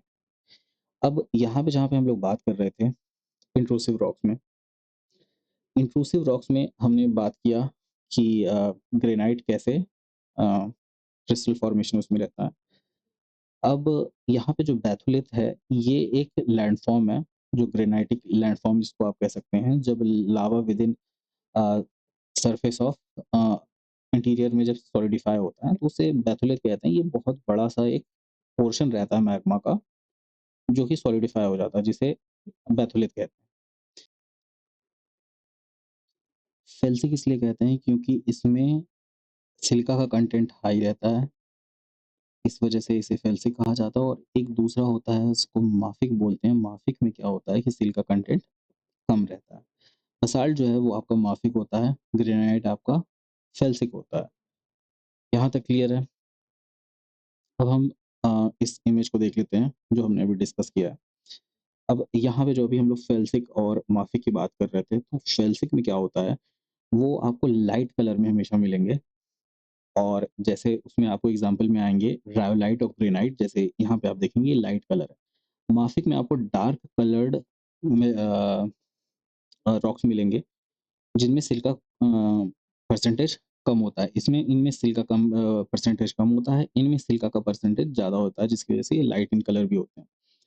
अब यहाँ पे जो दिया हुआ है, यहाँ पे एक इंटरमीडिएट भी होते हैं फेल्सिक और माफिक के बीच में, और एक अल्ट्रा माफिक होते हैं, जो हाइली डार्क होते हैं जिनमें सिलिका का परसेंटेज काफ़ी कम होता है, और एक इंटरमीडिएट होते हैं जिनमें एवरेज आप कह सकते हैं सिलिका का कंटेंट रहता है कंपेयर टू फेल्सिक एंड माफिक। यहाँ पे हमने देखा लार्ज ग्रेन्स जैसे ग्रेनाइट में, डायराइट में, गैब्रो में, इसमें लार्ज ग्रेन्स आपको मिल जाएँगे, और स्मॉल ग्रेन्स हमने देखा है एक्सट्रूसिव रॉक्स में जैसे कि रायोलाइट, एंडेसाइट, बासाल्ट, ये सब सॉलिडिफाई होते हैं ऑन द सरफेस। तो इसलिए इनमें स्मॉल ग्रेन्स रहते हैं, क्योंकि तुरंत कूल कर जाते हैं ये। यहाँ तक क्लियर है? आगे बढ़ते हैं। अब हम जो सिलिका की बात कर रहे थे, उसी के बेसिस पे हम यहाँ पे क्लासिफिकेशन कर सकते हैं, और वो जो क्लासिफिकेशन की बात हम लोग कर रहे थे, वो यहाँ पे भी वही चीज़ लिखी हुई है। अब ये क्लासिफिकेशन जो है केमिकल कंपोज़िशन, और ये कंपोज़िशन डिपेंड कर रहा है सिलिका के परसेंटेज पे, ठीक है? मोर सिलिका, लेस सिलिका। अब पहला जो क्लासिफिकेशन हो रहा है, उसमें कहा जा रहा है कि एक एसिडिक रॉक होती है, एक बेसिक होते हैं, ठीक है? एसिडिक में क्या होगा, उसमें सिलिका का परसेंटेज ज़्यादा होगा, और जो बेसिक होंगे उसमें सिलिका का परसेंटेज कम होगा। ये डार्कर और डेंसर रहते हैं, जैसे हमने बासाल्ट की बात की, और ये लाइट कलर में रहते हैं जिसमें सिलिका ज़्यादा रहता है, जैसे कि ग्रेनाइट की बात हमने की, और अभी हमने इमेज देखी उसमें क्या-क्या है। अब यहाँ पे एक दूसरा क्लासिफिकेशन है जो कि फिर से फेल्सिक, माफिक और अल्ट्रा माफिक के फॉर्म में है, जहाँ पे हम कॉम्पोज़िशन यानी केमिकल कॉम्पोज़िशन के बेसिस पे हम लोग ये बताते हैं कि ये फेल्सिक, माफिक और अल्ट्रा माफिक है कि नहीं। तो फेल्सिक में आपको कॉम्पोज़िशन में मिलेगा silicon, oxygen, aluminium, sodium and potassium. इनकी वजह से, इसी वजह से जो है आपको लाइट कलर मिल जाएगा, और यहाँ पे आपको डेंसर मटेरियल्स मिलते हैं जिनकी वजह से आपको डार्क कलर मिलता है, जैसे कि मैग्नीशियम एंड आयरन। और माफिक में आपको मैग्नीशियम एंड आयरन मिलेगा, बट अल्ट्रा माफिक में यही कंसंट्रेशन जो है काफ़ी हाई हो जाता है, जिस वजह से ये क्लासिफिकेशन किया गया है फेल्सिक, माफिक और अल्ट्रा माफिक में। इससे पहले हमने एसिडिक और बेसिक का क्लासिफिकेशन देखा। उसके ऊपर हमने देखा कि किस तरीके से इंट्रूसिव एंड एक्सट्रूसिव रॉक्स की कहे जा सकते हैं, इग्नियस इग्नियस रॉक्स के क्लासिफिकेशंस को। अब हम आगे बढ़ते हैं इग्नियस रॉक्स में, और वो सेक्शन हमारा कंप्लीट होता है, और यहाँ पे हम देखेंगे सेडिमेंट्री रॉक्स के बारे में। तो सेडिमेंट्री रॉक्स कौन से होते हैं? सेडिमेंट्री रॉक्स होते हैं डिपोज़िशन से फॉर्म होते हैं, यानी लेयर बाय लेयर। ये किसी एजेंट, यानी एजेंट का मतलब हो गया जैसे रिवर, एक एजेंट है। ये डिपॉज़िट करता है सॉइल को। तो ये लेयर बाय लेयर जब डिपोज़िशन होती है कहीं पे, तो उसको हम लोग बोलते हैं सेडिमेंटेशन होना, और इस प्रोसेस को लिथिफिकेशन कहा जाता है, ठीक है? इस प्रोसेस को लिथिफिकेशन कहा जाता है, जिससे सेडिमेंट्री रॉक्स फॉर्म होते हैं। अब इसमें इसके जो फीचर हैं, जैसे हमने इग्नियस में पढ़ा था, उसमें कोई फॉसिल नहीं होता, इसमें आपको फॉसिल मिलेंगे, जैसे फॉर एग्जांपल कोल। कोल एक सेडिमेंट्री रॉक है, सेडिमेंट्री रॉक है। इसमें जब आप कोल अ, करते हैं, माइन करते हैं, कोल माइनिंग करते हैं, तो आपको फॉसिल जैसे कि आपको ट्री मिल जाएगा, और इसी तरह की चीज़ें जो है आपको fossil as a fossil tree मिलता है आपको कोल में। और ये परमिएबल होते हैं और पोरस होते हैं। आप अगर कोल लेंगे तो उसमें अगर वाटर डालेंगे तो वो एब्ज़ॉर्ब कर लेता है, लेकिन जहाँ पे हम बात कर रहे थे इग्नियस रॉक्स की, वो एब्ज़ॉर्ब नहीं करते हैं, क्योंकि वो परमिएबल नहीं होते हैं, ठीक है? जब हम बात परमिएबिलिटी और पोरोसिटी की करते हैं, तो ये दोनों टर्म हम इंटरचेंजेबली यूज़ करते हैं, बट थोड़ा-सा इसमें डिफरेंस होता है। परमिएबिलिटी क्या होता है कि किसी भी रॉक में, सपोज़ कीजिए ये उसके पार्टिकल्स हैं, तो अगर ये रॉक अलाउ कर रहा है वाटर को सीप थ्रू करने के लिए, मतलब पानी अगर ऊपर से लेकर नीचे तक अगर सीप थ्रू कर सकता है, अगर एब्जॉर्ब होकर दूसरे साइड से अगर निकल सकता है, तो इसे आप परमिएबिलिटी कहते हैं। पोरोसिटी क्या होता है कि पोरोसिटी का मतलब होता है कि कितना स्पेस है between the particles of in a rock. तो वो पोरोसिटी कहलाएगी आपकी। अगर यहाँ पे स्पेस कम है तो लो पोरोसिटी कहलाएगा, स्पेस काफ़ी ज़्यादा है तो यहाँ पे हाई पोरोसिटी कहेंगे आप। क्या ऐसा कोई रॉक हो सकता है जिसमें पोरोसिटी बिल्कुल ना हो और परमिएबल हो? ऐसा नहीं हो सकता है कि अगर कोई चीज़ पोरस नहीं है बट परमिएबल है। लेकिन वाइस वर्सा हो सकता है कि अगर हो सकता है कि कोई रॉक जो है वो पोरस हो, यानी इसमें स्पेस हो, बट ये वाटर को अलाउ ना करे। ये डिपेंड करेगा ये जो पार्टिकल्स हैं या विदिन जो कंपोज़िशन है इनका ओरिएंटेशन कैसा है। अगर इनमें आपको स्पेस दिख सकता है, बट हो सकता है कि वाटर यहाँ पे आके यहीं पे रुक जाए। तो ये पोरस तो है बट परमिएबल नहीं है कि वाटर पास नहीं हो पा रहा है इसमें से। ये क्लियर होगा परमिएबल और पोरस में। पोरस स्पेस के बारे में बात करता है मोस्टली, परमिएबिलिटी है ability to allow water to pass through the rock, ठीक है? अब ये सेडिमेंट्री रॉक जो होते हैं वो 3 तरह के होते हैं, डिपेंड करता है किस तरीके से फॉर्म हुए हैं। अगर ये मैकेनिकली फॉर्म होते हैं तो उसके एग्ज़ाम्पल हैं सैंडस्टोन, कॉन्ग्लोमरेट, शेल, लोएस। ये बहुत ही फाइन पार्टिकल होते हैं, पाउडरी फॉर्म में रहेंगे लोएस। और ऑर्गेनिकली जो फॉर्म्ड सेडिमेंट्री रॉक्स होते हैं, फॉर एग्ज़ाम्पल चॉक हो गया आपका, लाइमस्टोन है, कोल है। कोल के बारे में हम जानते हैं कि किस तरीके से बनता है। वेजिटेशन जब under very extreme pressure, temperature and pressure आता है तो कन्वर्ट हो जाता है कोल में। फिर केमिकली फॉर्म्ड होते हैं, for example dolomite, rock salt, chert, highlight, potash. ये सब केमिकली फॉर्म होते हैं। ये होते हैं आपके ऑर्गेनिकली फॉर्म्ड, ये होते हैं मैकेनिकली फॉर्म्ड दीज रॉक्स, ठीक है? ये तो बात हो गई सेडिमेंट्री रॉक्स के टाइप्स की। अब हम आगे चलते हैं। अब हमें बात करनी है तीसरे तरह के रॉक की, जो कि हो जिसे कहते हैं हम मेटामॉर्फिक रॉक्स। मेटामॉर्फिक रॉक्स क्या होते हैं कि जब एग्जिस्टिंग रॉक होते हैं, जैसे ये इग्नियस रॉक्स भी हो सकते हैं, ये सेडिमेंट्री रॉक्स भी हो सकते हैं, ये इटसेल्फ मेटामॉर्फिक रॉक्स भी हो सकते हैं जो फर्दर अंडरगो रिक्रिस्टलाइजेशन, मतलब कि ये फिर से चेंज में जाते हैं due to intense heat and pressure. For example अगर लाइमस्टोन है जो कि एक सेडिमेंट्री रॉक है, और अगर ये फिर से हीट एंड प्रेशर के इसको एक्सपीरियंस होता है तो ये कन्वर्ट कर जाता है मार्बल में, ठीक है? ये हो गया एग्जांपल। अब मेटामॉर्फिक रॉक्स जो हैं वो 2 तरीके के हो सकते हैं। एक हो सकते हैं फोलिएटेड, एक हो सकते हैं नॉन फोलिएटेड। फोलिएटेड का मतलब है कि लेयर्ड रहेंगे और बैंडेड अपीयरेंस रहेगा इनमें, ठीक है? जैसे कि यहाँ पे हम देख सकते हैं कि फोलिएटेड और नॉन फोलिएटेड में क्या डिफरेंस है, यहाँ देखिए। अगर हम यहाँ देखें तो नीस एक फोलिएटेड रॉक है, यहाँ पे आप लेयर्स देख सकते हैं, बट क्वार्टज़ाइट अगर हम देखें तो ये नॉन फोलिएटेड है मेटामॉर्फिक रॉक, जो कि जिसमें आपको लेयर्स नहीं मिलेंगी, इसलिए इसको नॉन फोलिएटेड कहा जा रहा है। अब ये बना किससे है? सैंडस्टोन एंड सिल्टस्टोन से। और यहाँ पे आप देख सकते हैं शेल और इग्नियस रॉक से आपका नीस बनता है। यहाँ पे जैसे भी मैंने एग्जांपल दिया था, लाइमस्टोन से मार्बल बनता है जो कि एक नॉन फोलिएटेड रॉक है, क्योंकि इसमें आप लेयर्स नहीं देख सकते हैं। इसी तरीके से शेल और बसाल्ट से आपका हॉर्नफेल बनता है, और बिटुमिनस कोल से, जो कि सेकंड क्वालिटी का कोल रहता है, एंथ्रासाइट जो हाईएस्ट क्वालिटी कोल होता है वो बनता है मेटामॉर्फाइज्ड फॉर्म। अब यहाँ पे आप और एग्जांपल्स देख सकते हैं, शेल से शिस्ट बनता है, और तो ये फोलिएटेड कहलाएगा। इसमें लेयर्स आप देख सकते हैं, यहाँ पे भी आप बहुत ही लाइटली लेयर्स देख सकते हैं। यहाँ पे भी आप स्लेट में भी लेयर्स देख सकते हैं जो कि शेल से बना हुआ है। ये देखिए डिफरेंट टेम्परेचर एंड प्रेशर पे सेम रॉक जो है वो कैसे ट्रांसफॉर्म हो रहा है, ये शिस्ट में ट्रांसफॉर्म हो रहा है, ये फाइलाइट में ट्रांसफॉर्म हो रहा है, ये स्लेट में ट्रांसफॉर्म हो रहा है। यहाँ तक क्लियर है?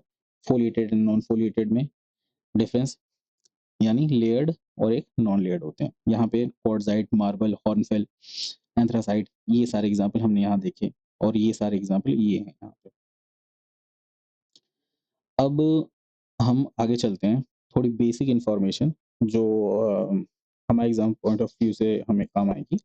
बहुत बेसिक रॉक्स हैं, और यहाँ पे टाइप ऑफ रॉक दिया हुआ है, और इनका जो मेटामॉर्फाइज्ड फॉर्म है वो दिया हुआ है।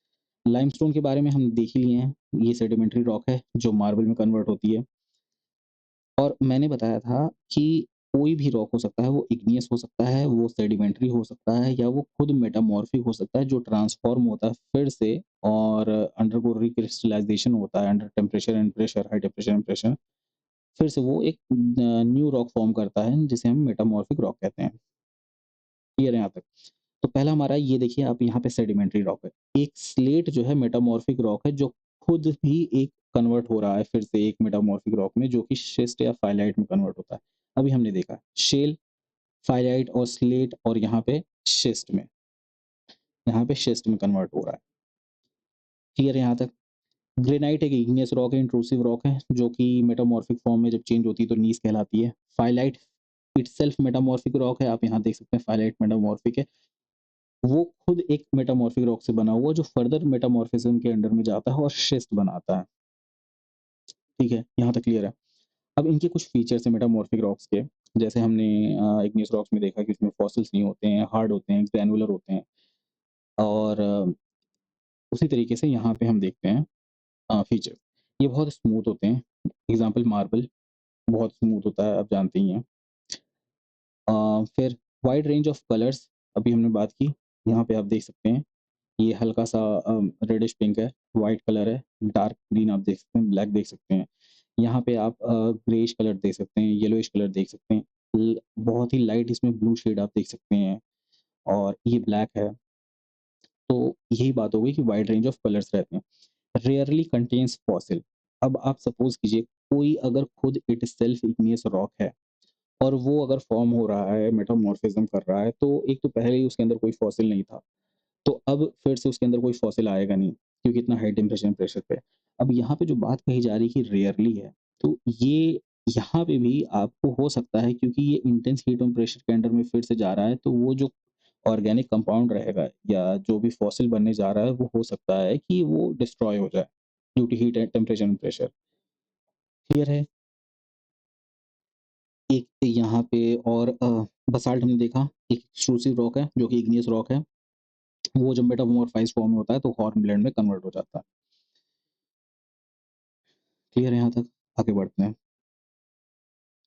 अब हमारा जो थर्ड सेक्शन है 5 सबसेक्शन थे, उसमें से हम थर्ड सेक्शन को देखते हैं।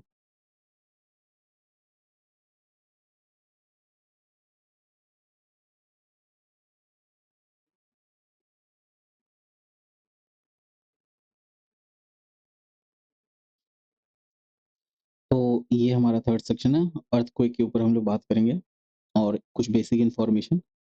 अर्थक्वेक क्या होता है? Shaking of earth. किस तरीके से होता है? Triggered by release of energy. Suppose कीजिए कोई अर्थ में अ, डिफरेंट फॉल्ट्स होते हैं, फॉल्ट्स का मतलब क्रैक्स होते हैं। अब ये क्रैक्स पे जो रॉक है या जिस जिस पोर्शन में भी क्रैक है, अगर वो पार्ट फर्दर मूव करता है, तो उसकी वजह से क्या होता है? एक रिलीज़ ऑफ एनर्जी होती है, जिसे हम शेकिंग ऑफ अर्थ कहते हैं, यानी अर्थक्वेक कहते हैं। अब ये ओरिजिनेट होता है लिथोस्फीयर में अप टू 200 किलोमीटर्स। 200 किलोमीटर्स के बाद हमने देखा था कि bottom part of the upper mantle में जो है एस्थेनोस्फीयर है, जो कि सेमी मोल्टन फॉर्म में है।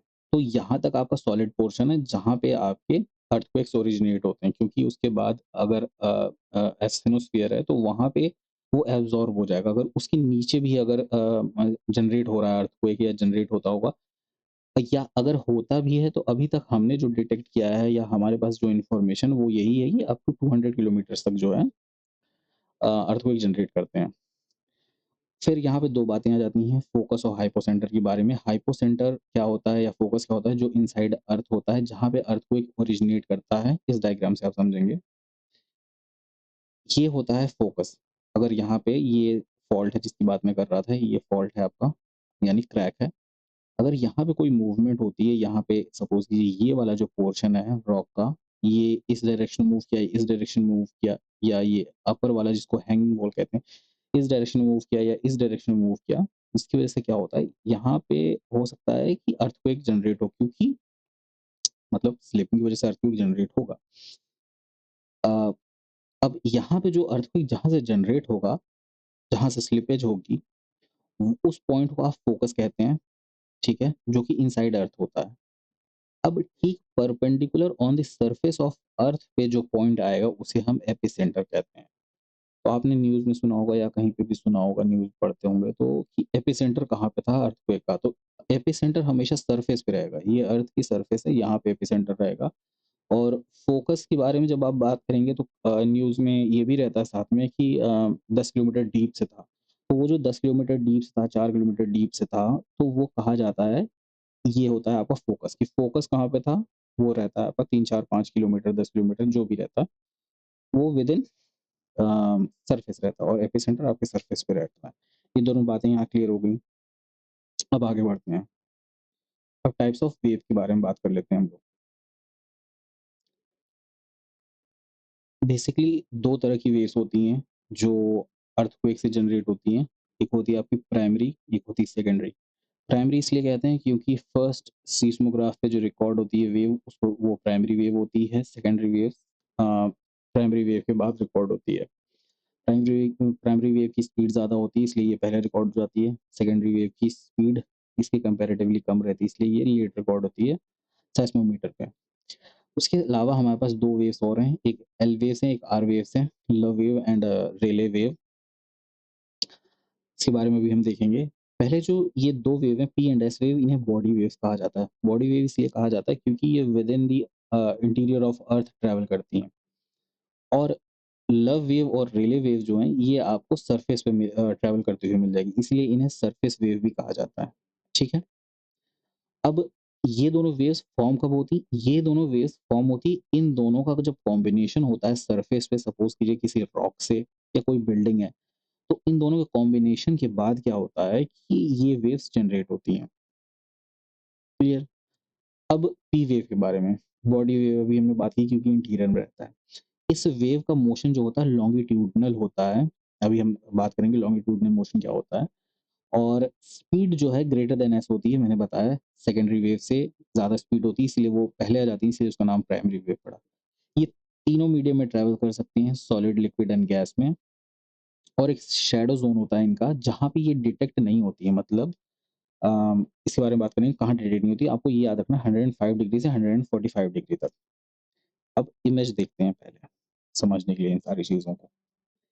ये है, ये एस वेव का पैटर्न है, ये आपके पी वेव का पैटर्न है। अब एपिसेंटर यहाँ पे है, इसका मतलब क्या हुआ, ये सरफेस पे वो पॉइंट है। अब क्या हो रहा है कि हमने अभी कहा कि इसका एक शैडो ज़ोन होता है। ये होता है शैडो ज़ोन, आप देख रहे हैं। यहाँ से जब वेव एपिसेंटर से आप यहाँ पे देखेंगे, तो ये वेव इस डायरेक्शन में, हर डायरेक्शन मूव करती है with in the interior of अर्थ। और फिर ये डिफरेंट लेयर से ऑफ अर्थ से पास करती हैं। आप ये देखेंगे कि मेंटल से भी पास हो रहा है, ये कोर से भी पास हो रहा है। अब जब ये वेव्स पास होती हैं, तो क्या होता है कि ये इस पोर्शन के बाद यहाँ से डिटेक्ट नहीं होती है यहाँ पे। तो इससे हमें इंटीरियर ऑफ अर्थ के बारे में पता चलता है, जो हमने बात की थी कि डायरेक्ट सोर्सेज़ क्या हैं और इनडायरेक्ट सोर्सेज़ क्या हैं। तो इनडायरेक्ट सोर्सेज़ में हमने बात किया था सेismicity। सेismicity से हम कैसे पता लगाते हैं इंटीरियर ऑफ अर्थ के बारे में कि ये वेव्स जो है यहाँ डिटेक्ट नहीं हो पा रही हैं। ये वेव्स जब यहाँ डिटेक्ट नहीं हो पाती हैं, तो जिस जगह पे वो डिटेक्ट नहीं हो पाती, उसे शैडो ज़ोन कहा जाता है। और इसी तरीके से जो एस वेव है, एस वेव 103 डिग्री से बिटवीन 103 डिग्री ये डिटेक्ट नहीं हो पाती हैं, जिसकी वजह से ये एस वेव का शैडो ज़ोन है। क्वेश्चन आता है एस वेव का शैडो ज़ोन ज़्यादा बड़ा होता है या पी वेव का, तो एस वेव का। ये देखिए, आप यहाँ से यहाँ तक देखिए और ये यहाँ से, ठीक है? अब ये इसलिए होता है क्योंकि जब एस वेव यहाँ पे आती हैं, तो इन्हें मेंटल एनकाउंटर होता है। और इसके बाद ये कोर है हमारा, यहाँ लिखा हुआ है, यहाँ पे जो हम लोग बात कर रहे थे, ये कोर है। इसके ऊपर मेंटल है। कोर हमने देखा, ये इनर कोर है, ये आउटर कोर है। आउटर कोर जो हमारा है वो लिक्विड से बना हुआ है।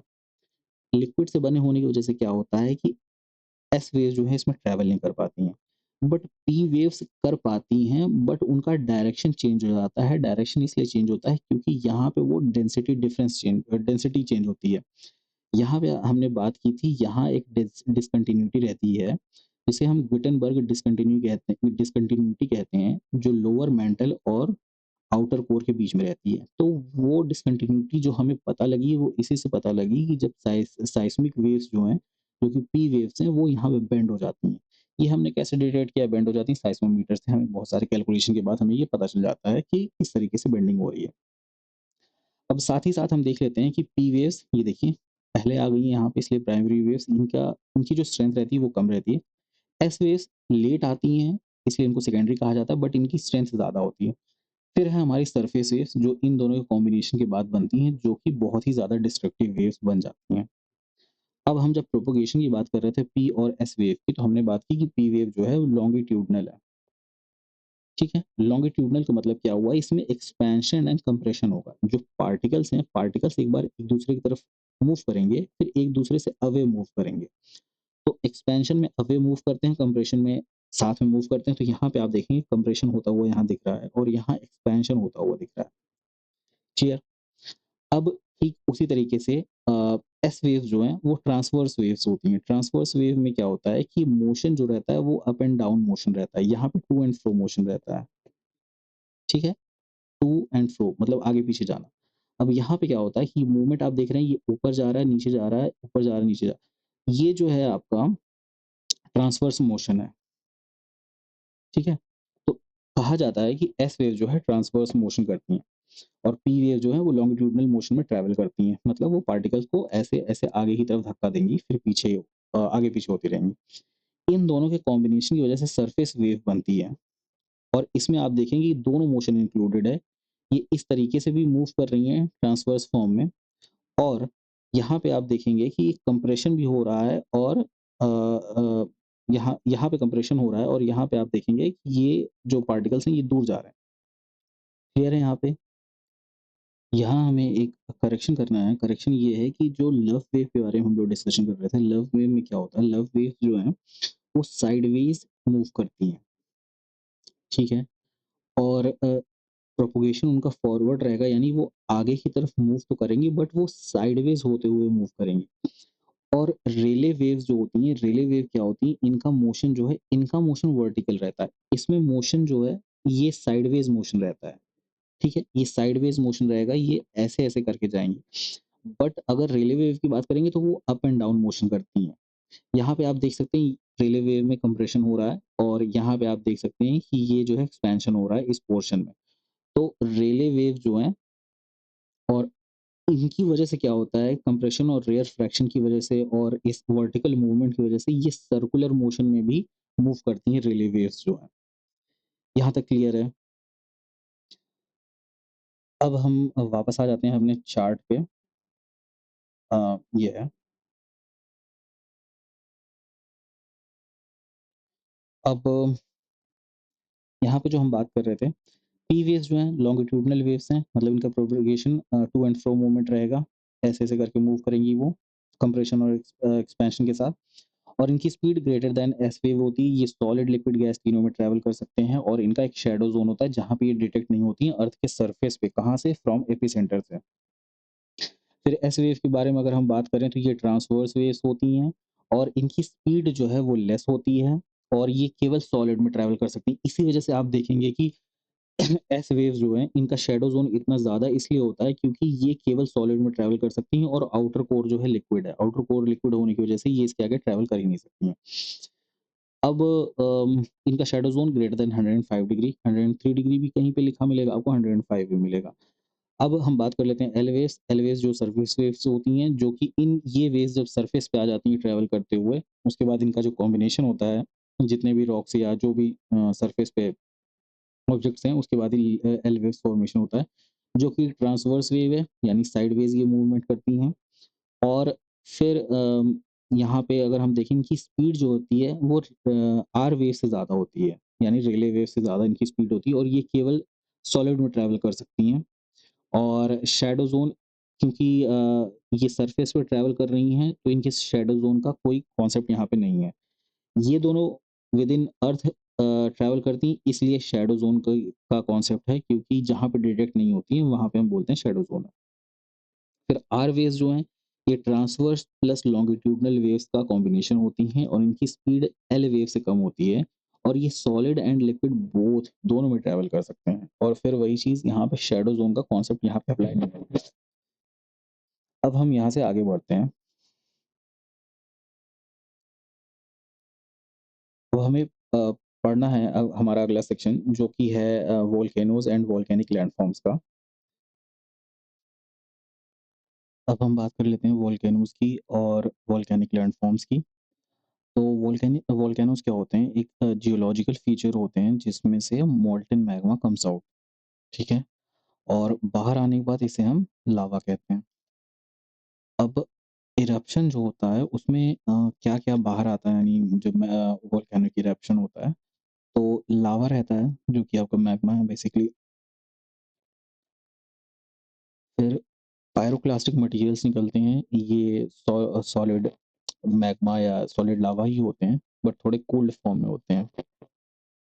ऐश निकलती है, डस्ट रहते हैं, गैसेज़ रहती हैं, nitrogen sulphur, chlorine, hydrogen, argon. तो ये सारी चीज़ें जो हैं रेफरेंस में बाहर आती हैं। अब हमें जो देखना है वो देखना है मैग्मा टाइप्स। मैग्मा टाइप्स में हमें देखने के लिए हमें देखना है कि ये जो होगा फिर से हम लोग सिलिका के बारे में बात करेंगे, जो मैंने बताया था कि सिलिका जो है सेकंड मोस्ट अबंडेंट एलिमेंट है, जिसकी वजह से आपको हम लोग जो बात करेंगे कि सिलिका है या नहीं, इसके बारे में बात कम होगी, ये बात ज़्यादा होगी, सिलिका का परसेंटेज कितना है, क्योंकि ये हर जगह आपको मिलेगा। तो यहाँ पे भी पहले हमने पढ़ा रॉक टाइप्स में सिलिका के ऊपर बेस्ड, अब हम पढ़ेंगे magma types percentage of silica के ऊपर, ठीक है, क्लासिफिकेशन। जिनमें सिलिका ज़्यादा होता है वो एक्सप्लोसिव होते हैं इन नेचर, और इनका टेम्परेचर लो होता है। टेम्परेचर लो का मतलब है कंपैरेटिवली उनसे टेम्परेचर लो होता है जिनमें सिलिका का परसेंटेज कम होता है। यानी जैसे कि बसाल्ट हो गया, जो रॉक है, जो बसाल्टिक लावा है, वो आपका हाई टेम्परेचर पे होता है, और ये जो परसेंटेज हाई सिलिका है, यानी जो ग्रेनाइटिक आपका लावा रहा होगा, जिसकी वजह से ग्रेनाइट फॉर्म हुआ होगा, उसमें परसेंटेज सिलिका का ज़्यादा है, वो हमने बात किया। उसका टेम्परेचर लो रहता है और वो एक्सप्लोसिव इन नेचर होता है, ठीक है। अब ये जो है फेल्सिक जो होते हैं सिलिका, वो होते हैं high silica. Felsic felsic magma जो होते हैं उनमें हाई सिलिका होता है, और ये 65 to 70% जो है इनमें सिलिका होता है, और ये एक्सप्लोसिव एंड विस्कस बोथ होते हैं, ठीक है। ये गाढ़े भी होंगे और एक्सप्लोसिव भी होंगे।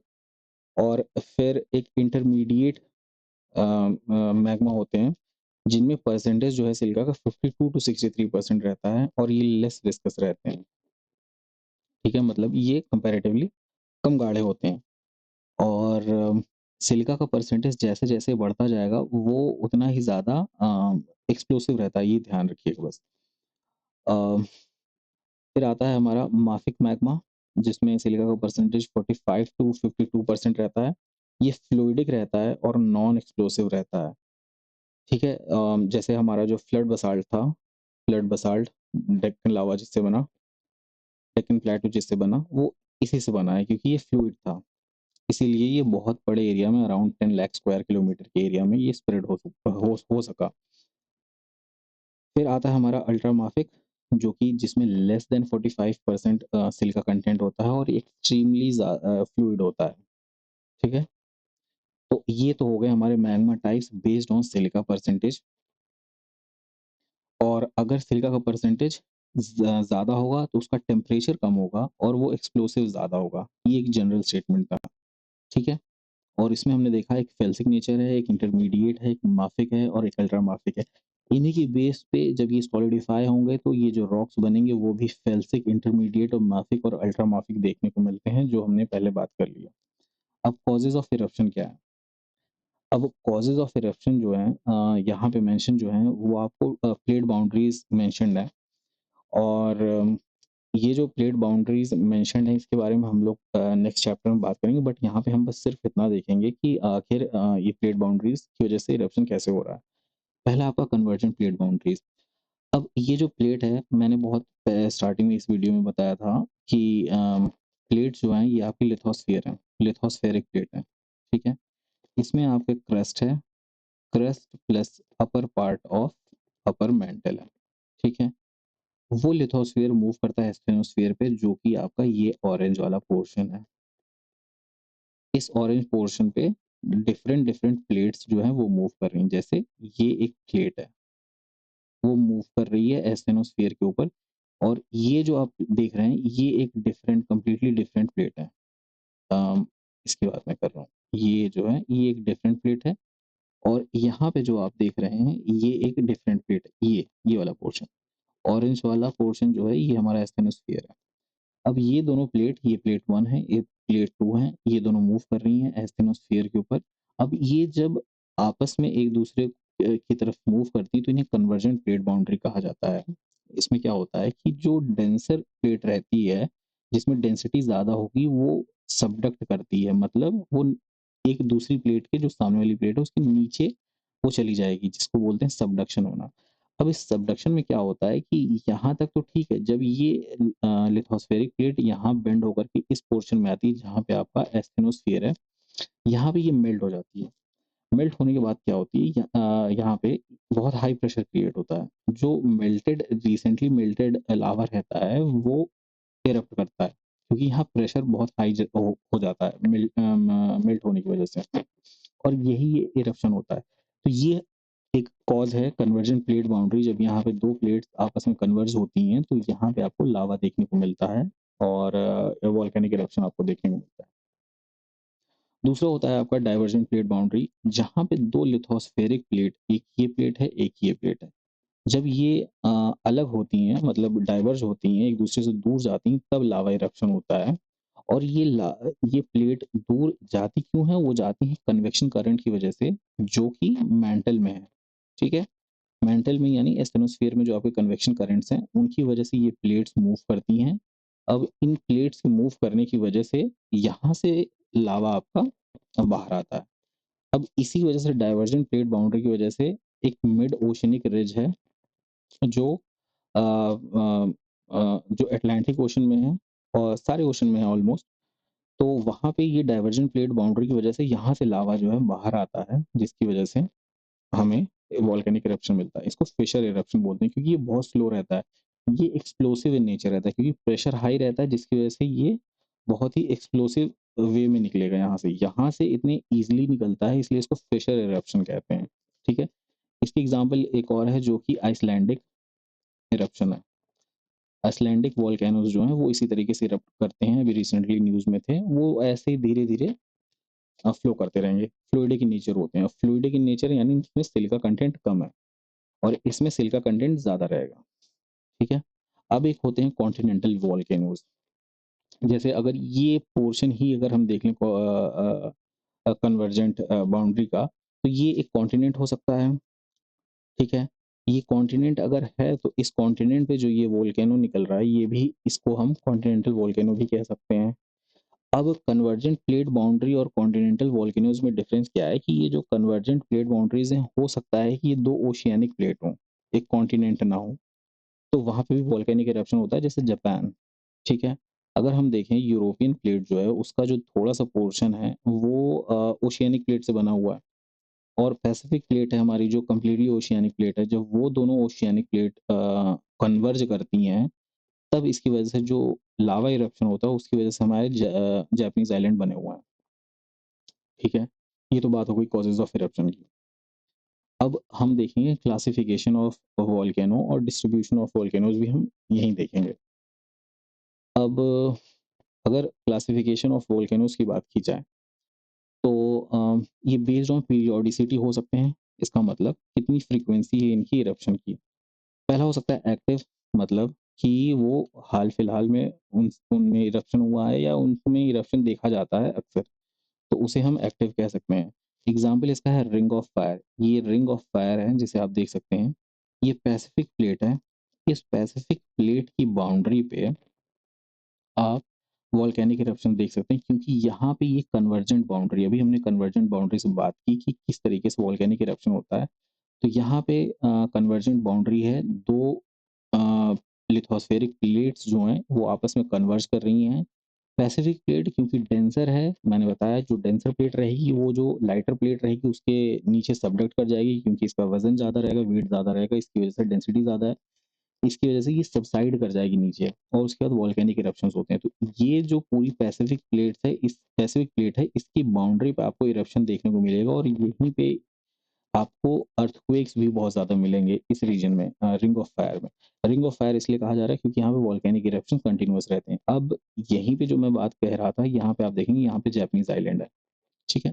ये जापानीज़ आइलैंड इस प्लेट की वजह से, ये पोर्शन आपका पैसिफिक प्लेट का, और ये पोर्शन जो है ये है आपका ओशियानिक प्लेट है जो कि यूरोपियन प्लेट का पार्ट है।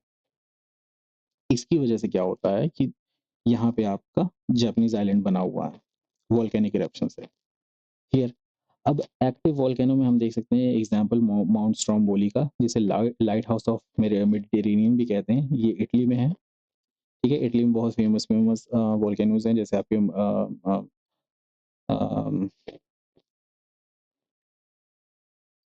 माउंट वेसुवियस हो गया, माउंट स्ट्रोम्बोली खुद भी, तो ये जो हैं, ये आपको वहाँ पे इटली में मिल जाएँगे। ये हैं एक्टिव। माउंट सेंट हेलेंस जो है यूएसए में है। ये बहुत ही एक्सप्लोसिव वोल्केनो है और ये सब एक्टिव की कैटेगरी में आते हैं, ठीक है? पीरियोडिसिटी के बेस के ऊपर।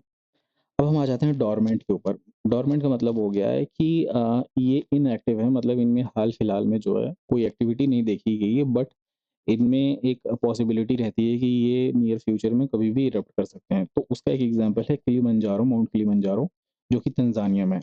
वो इस तरीके से कुछ दिखता है और यहाँ पे आप आइस कैप भी देख सकते हैं इसकी हाइट की वज़ह से। तो ये एक डोरमेंट वोल्केनो है, जो कभी भी इरप्ट कर सकता है। और एक होता है तीसरा टाइप जो है पीरियोडिसिटी में, वो है एक्सटिंक्ट टाइप का, कि मतलब इनएक्टिव इतने ज़्यादा टाइम से है कि उसे अब ये कहा जाता है कि इसमें अब वोल्केनिक इरप्शन नहीं हो सकता है। पॉसिबिलिटी है कि कभी भी हो सकता है कि जो मैग्मा चेंबर रहता है जहाँ से वोल्केनो बाहर आता है, जैसे कि ये चेंबर जो है आपका जिससे ये आ रहा है, अगर ये सॉलिडिफाई हो चुका है या वापस ये एक्टिव हो जाता है, तो वापस इरप्शन हो सकते हैं। बट एक कहा जाता है कि जैसे डोरमेंट है कुछ टाइम के लिए, और बहुत ही ज़्यादा जो टाइम से डोरमेंट है उनको एक्सटेंड कहा जा सकता है स्टडी पर्पसेज़ से। तो इसमें मोस्ट केसेस में आप पाएँगे कि वाटर जो है क्रेटर में फिल कर जाता है। इस एग्ज़ाम्पल में देखिए, यहाँ पे वाटर फिल कर गया है इस क्रेटर में, इसलिए इसको कहा जा रहा है कि ये काफ़ी टाइम से एक्सटिंक्ट है। और ये एग्ज़ाम्पल है इंडोनेशिया में एक माउंटेन है जिसका माउंटेन का नाम है माउंट रंजानी। माउंट रंजानी ये एग्ज़ाम्पल है एक्सटिंक्ट वोल्केनो का, ठीक है? ये तो बात हो गई पीरियोडिसिटी की बेसिस पे वोल्केनोज़ की बातें। अब हम बात कर लेते हैं बेस्ड ऑन विस्कोसिटी के बारे में। ये बेस्ड ऑन विस्कोसिटी नहीं होकर के बेस्ड ऑन स्ट्रक्चर होना चाहिए। अम, इसको यहाँ करेक्ट कर लेते हैं।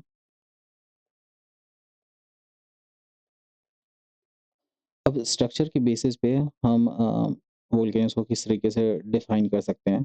एक होता है आपका शील्ड वोल्केनो। शील्ड वोल्केनो का मोस्ट कॉमन एग्ज़ाम्पल है हवाईयन आइलैंड, जो कि सबसे बड़ा शील्ड आइलैंड है, शील्ड वोल्केनो है अर्थ पे, ठीक है? और उस हवाईयन आइलैंड ग्रुप में एक वोल्केनो है जिसका नाम है माउना लोआ, जिसकी विड्थ है 180 किलोमीटर, ठीक है? और ये शील्ड के फॉर्म में रहता है, इसलिए इसको शील्ड वोल्केनो कहते हैं। ये बहुत ही मतलब कह सकते हैं ग्रेडिएंट जो रहता है, ये स्लोप जो है बहुत ही कम स्लोप रहता है, इसमें आप आराम से जो है क्लाइंब कर सकते हैं। इसीलिए ये नॉट वेरी स्टीप होता है, इसीलिए इसको शील्ड वोल्केनो कहते हैं, क्योंकि ये बहुत ही ज़्यादा बड़ा होता है और एक शील्ड के शेप में रहता है, इसलिए इसको शील्ड वोल्केनो कहते हैं। इसकी एक्सप्लोसिविटी जो है वो कम होती है, और बासाल्टिक लावा क्योंकि इसमें सिलिका कम होता है, हमने बात किया, सिलिका कम होने की वजह से इसकी एक्सप्लोसिविटी जो है वो कम होती है, ठीक है? ये तो हो गया एक पहला। दूसरा जो है वो है कंपोज़िट वोल्केनो। कंपोज़िट वोल्केनो में क्या होता है कि लेयर बाय लेयर जो है लेयरिंग होती है। जैसे एक बार लावा निकला, लावा सॉलिडिफ़ाई हुआ, लावा सॉलिडिफ़ाई होने के बाद क्या होता है, कई बार वहाँ से वोल्केनो से जो पायरोक्लास्टिक मटीरियल निकलते हैं या ऐश निकलती है या डस्ट निकलता है, उनकी एक लेयर बन जाती है, ठीक है? तो इसीलिए कंपोज़िट इसको कहते हैं, क्योंकि ये लेयर बाय लेयर जो है डिफरेंट लेयर्स जो हैं अ, सॉलिडिफ़ाई होती हैं, जिसकी वज़ह से कंपोज़िट कहा जाता है। एक लेयर रहती है आपकी पायरोक्लास्टिक मटीरियल की, यहाँ पे देख सकते हैं, यहाँ लिखा हुआ है पायरोक्लास्टिक मटीरियल, और दूसरा होता है आपकी लावा की लेयर जो सॉलिडिफ़ाई होती है। तो लावा, फिर आपका अ पायरोक्लास्टिक मटीरियल, देन अगेन लावा, फिर पायरोक्लास्टिक मटीरियल, फिर लावा। इस तरह की जब लेयरिंग हो जाती है तो इसको कहते हैं कंपोज़िट वोल्केनो, ठीक है? अब यहाँ पे तो इस सेक्शन में हमने मेंशन नहीं है, लेकिन हम यहीं पे बात कर लेते हैं पैरासाइटिक कोन क्या होता है। पैरासाइटिक ये आप देख रहे हैं एक चेंबर है, वोल्केनो यहाँ से रिलीज़ हो रहा है। बट अगर यही वोल्केनो एक दूसरा चेंबर फॉर्म कर लेता है और यहाँ से वोल्केनो इरप्ट कर जाता है, इसको पैरासाइटिक कोन बोलते हैं। पैरासाइटिक का जैसे हिंदी में मतलब होता है परजीवी, ठीक उसी तरीके से इस पूरे वोल्केनो पे छोटे-छोटे वोल्केनोज़ और आ जाते हैं, जिनको हम बोलते हैं पैरासाइटिक कोन। क्लियर है यहाँ पे? अब ये तो हो गई कंपोजिट वोल्केनो की बात, और इसके बारे में ये बात है कि एक्सप्लोसिव बहुत होते हैं। क्योंकि इनकी विस्कोसिटी बहुत ज़्यादा है, विस्कोसिटी इसलिए ज़्यादा है क्योंकि इनमें सिलिका का परसेंटेज जो है वो ज़्यादा है, ठीक है? सिलिका का परसेंटेज ज़्यादा, विस्कोसिटी ज़्यादा, इस वजह से एक्सप्लोसिविटी बहुत ज़्यादा है क्योंकि निकलने में बहुत ही ज़्यादा जब दिक्कत होती है तो बहुत ही प्रेशर ज़्यादा हाई हो जाता है।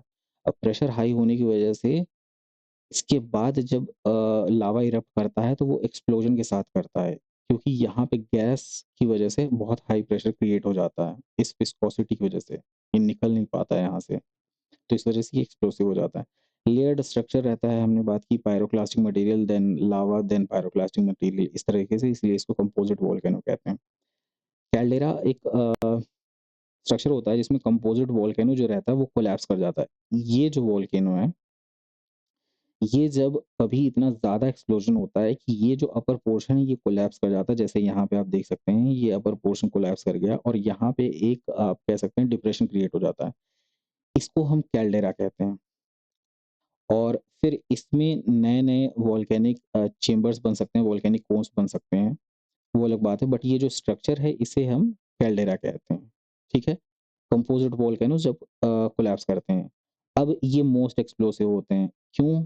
क्योंकि इनका जो है अपर पोर्शन ही कोलैप्स कर जा रहा है, इतना एक्सप्लोसिव ये रहते हैं इस वजह से, ठीक है?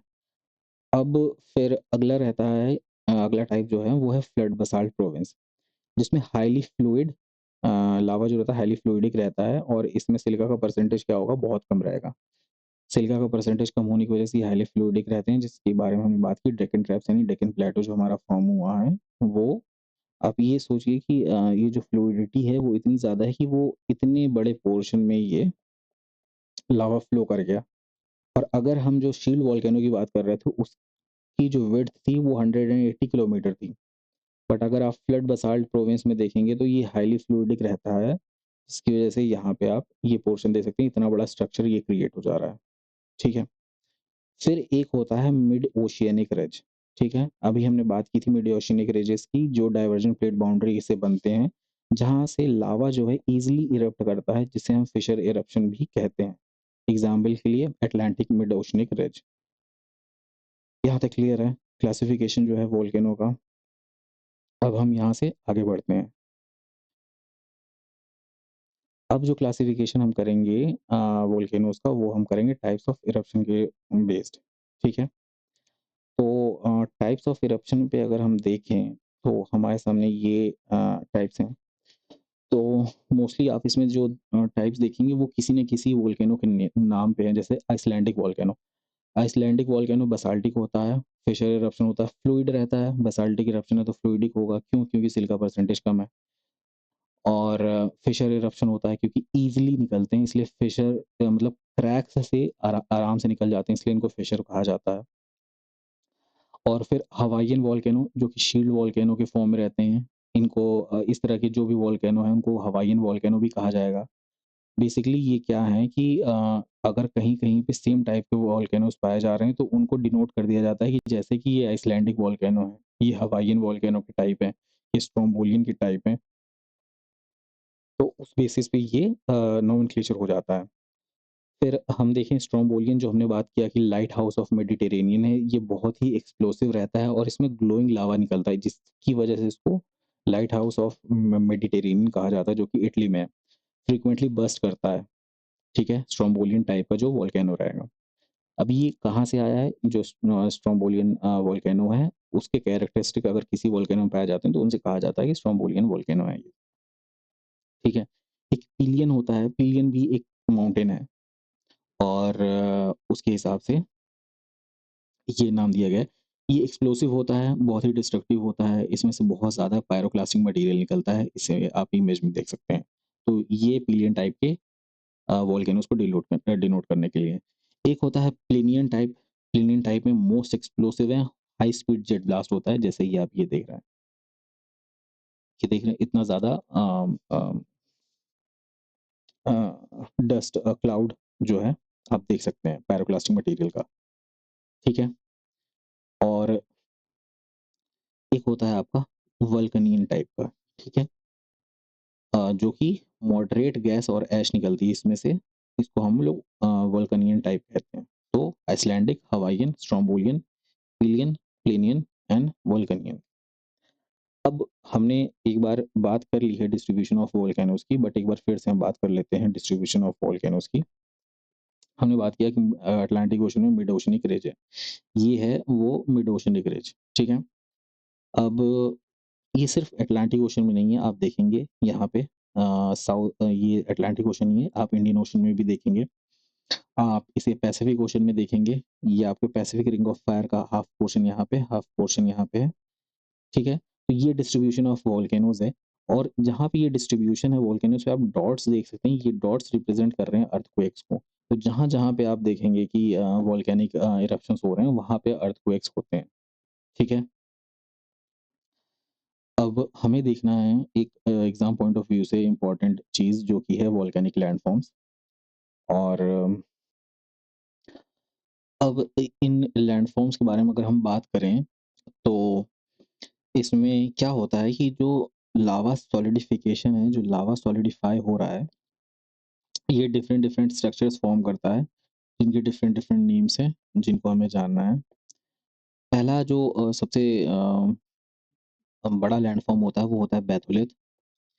बैथोलिथ बहुत ही बड़े पोर्शन में सॉलिडिफ़ाई जब होता है, जो कि खुद में एक मैग्मा चेंबर हुआ करता था, जहाँ से मैग्मा फर्दर आगे अ, फ्लो करता है या इरप्ट करता है, उसे हम मैग्मा चेंबर कहते हैं। तो वो जब सॉलिडिफ़ाई हो जाता है, उसे हम बैथोलिथ कहते हैं। अब फिर क्या होता है कि इसी मैग्मा चेंबर से डिफरेंट डिफरेंट डायरेक्शंस में ये लावा इरप्शंस होते हैं या जहाँ भी ये फ्लो कर पाते हैं with in the interior of अर्थ, ये डिफरेंट डिफरेंट स्ट्रक्चर फॉर्म कर लेते हैं। अगर वो स्ट्रक्चर जो है हॉरिजॉन्टल फॉर्म में है, तो इसे हम सिल कहते हैं, ठीक है? यहाँ पे भी आप देख सकते हैं, ये हॉरिजॉन्टल फॉर्म में इसे सिल कहते हैं। और अगर वो एक इस फॉर्म में रहता है जिसको हम फैकोलिथ कहते हैं, इसको याद करने का तरीका होता है लेंस शेप का होता है, इसको लेंस शेप्ड कहते हैं। ये स्ट्रक्चर जो होता है फैकोलिथ, ठीक है? डाइक क्या रहता है? डाइक एक कंडुइट रहता है जहाँ से लावा फ्लो करता है, जैसे कि ये भी एक डाइक है, ये एक डाइक है। इन सब से जो है लावा फ्लो करके किसी जगह पे जाता है, जो कि एक कह सकते हैं आप पाइप की तरह काम करता है या कंडुइट की तरह काम करता है, जिसे हम डाइक कहते हैं, ठीक है? तो सिल हो गया, फैकोलिथ हो गया, डाइक हो गया, बैथोलिथ हो गया। अब हमें देखना है लैकोलिथ। लैकोलिथ क्या होता है कि ये एक डोम शेप में फॉर्मेशन होता है। डोम शेप में जब सॉलिडिफिकेशन हो जाता है, उसे हम लैकोलिथ कहते हैं। अब एक डिपोज़िशन होता है, सॉलिडिफिकेशन होता है, जो कि लोपोलिथ जिसे हम कहते हैं, जो कि सॉसर शेप्ड रहता है। ये कुछ इस तरीके का दिखेगा जिस तरीके से सॉसर रहते हैं, ठीक है? तो इसलिए इसको लोपोलिथ कहा जाता है।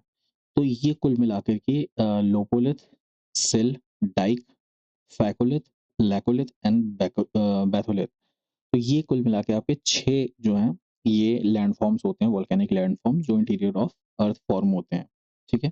ये हॉरिज़ॉन्टल सॉलिडिफिकेशन जो आपका सेल था, लोपोलिथ आपका सॉसर शेप में जब इस तरीके से सॉलिडिफिकेशन हो जाए, सॉसर शेप में, फैकोलिथ यानी इस तरीके से जब सॉलिडिफिकेशन हो जाए, तो उसे फैकोलिथ कहा जाएगा। और लेकोलिथ में हमने देखा है कि ये डोम शेप में सॉलिडिफिकेशन होता है। डाइक एक कंडुइट रहता है जहाँ से मैग्मा फ्लो करता है, क्लियर? ये सेक्शन तो हमारा यहाँ पे पूरा होता है। अब अगला जो हमारा नेक्स्ट सब सेक्शन है और फाइनल सब सेक्शन है, वो है हमारा अर्थ का जियोमैग्नेटिक फील्ड, ठीक है? अब इसमें हमें क्या समझना है कि अर्थ जो है एक मैग्नेट की तरह बिहेव करता है। अब मैग्नेट की तरह बिहेव करने की वजह से क्या होता है, मैग्नेटिक फील्ड लाइन्स ओरिजिनेट करती हैं, ठीक है? अर्थ के चारों ओर मैग्नेटिक फील्ड लाइन्स हैं, ठीक है? अब ये जो है मैग्नेटिक फील्ड लाइन्स जो हैं, ये चेंज होती रहती हैं, ठीक है? चेंज किस वजह से होती रहती हैं? क्योंकि इसके जो फॉर्मेशन का जो रीज़न है, उसका डायरेक्शन चेंज होता है। यानी जो अंदर इनर कोर में लिक्विड कोर है, वो लिक्विड कोर में जो कन्वेक्शन करंट्स होते हैं, जिसकी वजह से ये मैग्नेटिक फील्ड जनरेट होती है, वो अपना डायरेक्शन रिवर्स करते हैं, जिसकी वजह से आप ये देखेंगे, ये पाया गया है, एविडेंसेस मिले हैं कि ये अर्थ का जो पोल्स हैं, वो चेंज होते हैं। यानी ये नॉर्थ पोल हो जाएगा, ये साउथ पोल हो जाएगा। अब नॉर्थ पोल, साउथ पोल 2 तरह के होते हैं। एक ज्योग्राफिक नॉर्थ पोल होता है, एक नॉर्थ मैग्नेटिक पोल होता है। ज्योग्राफिक नॉर्थ पोल वो होता है जिसे आप नॉर्मल मैप्स में अपने एटलस में पढ़ते हैं। नॉर्थ यानी नॉर्थ पोल, जहाँ पे आर्कटिक ओशन है, नॉर्थ में रशिया है, साउथ में अंटार्कटिक है। ये तो हो गया आपका ज्योग्राफिक नॉर्थ। बट अगर हम नॉर्थ मैग्नेटिक पोल की बात करें और साउथ मैग्नेटिक पोल की बात करें तो ये थोड़े से डिफरेंट होते हैं। ये डिफरेंट इस वजह से होते हैं कि जिसे आप नॉर्थ मैग्नेटिक पोल कहते हैं, एक्चुअली में वो एक साउथ पोल होता है जो फॉर्म होता है कन्वेक्शन करंट की वजह से। और जो जिसे हम साउथ पोल कहते हैं, मैग्नेटिक साउथ पोल, वो असल में एक नॉर्थ पोल होता है। किस वजह से होता है? अगर आपके पास एक कंपास है, आप कहीं पे सपोज कीजिए किसी जंगल में, अगर आपको पता है कि नॉर्थ डायरेक्शन में हमें जाना है, जब आप उस कंपास को देखेंगे तो वो कंपास नॉर्थ डायरेक्शन में आपको पॉइंट आउट करेगी। अब ये नॉर्थ डायरेक्शन में तो पॉइंट आउट कर रही है, बट आपको ये भी पता होना चाहिए कि नॉर्थ डायरेक्शन में कोई चीज़ तब पॉइंट आउट करेगी, इसका मतलब वो अट्रैक्ट कर रही है उस चीज़ को, अगर वो ऑपोजिट साइड है तो। इसी वजह से जो अर्थ का साउथ मैग्नेटिक पोल है वो ज्योग्राफिक नॉर्थ पोल में रहता है। ठीक है? क्योंकि हमारा कंपास जो है वो नॉर्थ तभी दिखाएगा जब हमारा जो नॉर्थ दिखा रहा है, हमें कंपास के यूज़ करके हमें ज्योग्राफिक नॉर्थ ढूँढना रहता है। बट कंपास जो दिखाता है, जो नॉर्थ दिखाता है, वो ज्योग्राफिक नॉर्थ बताने की कोशिश करता है, बट इंटरनली जो है वो एक साउथ मैग्नेटिक पोल रहता है। तभी, क्योंकि तभी वो अट्रैक्ट ही करेगा ऑपोजिट पोल। अगर वो सेम पोल रहता है तब वो रिपेल करता। तो इस वजह से क्या होता है, ज्योग्राफिक नॉर्थ पोल जो है और नॉर्थ मैग्नेटिक पोल जो है वो रिवर्स्ड होते हैं। यहाँ लिखा नॉर्थ मैग्नेटिक पोल है, बट ये इन रियलिटी एक साउथ पोल होता है। ठीक है? अब ये फॉर्म किस वजह से होता है?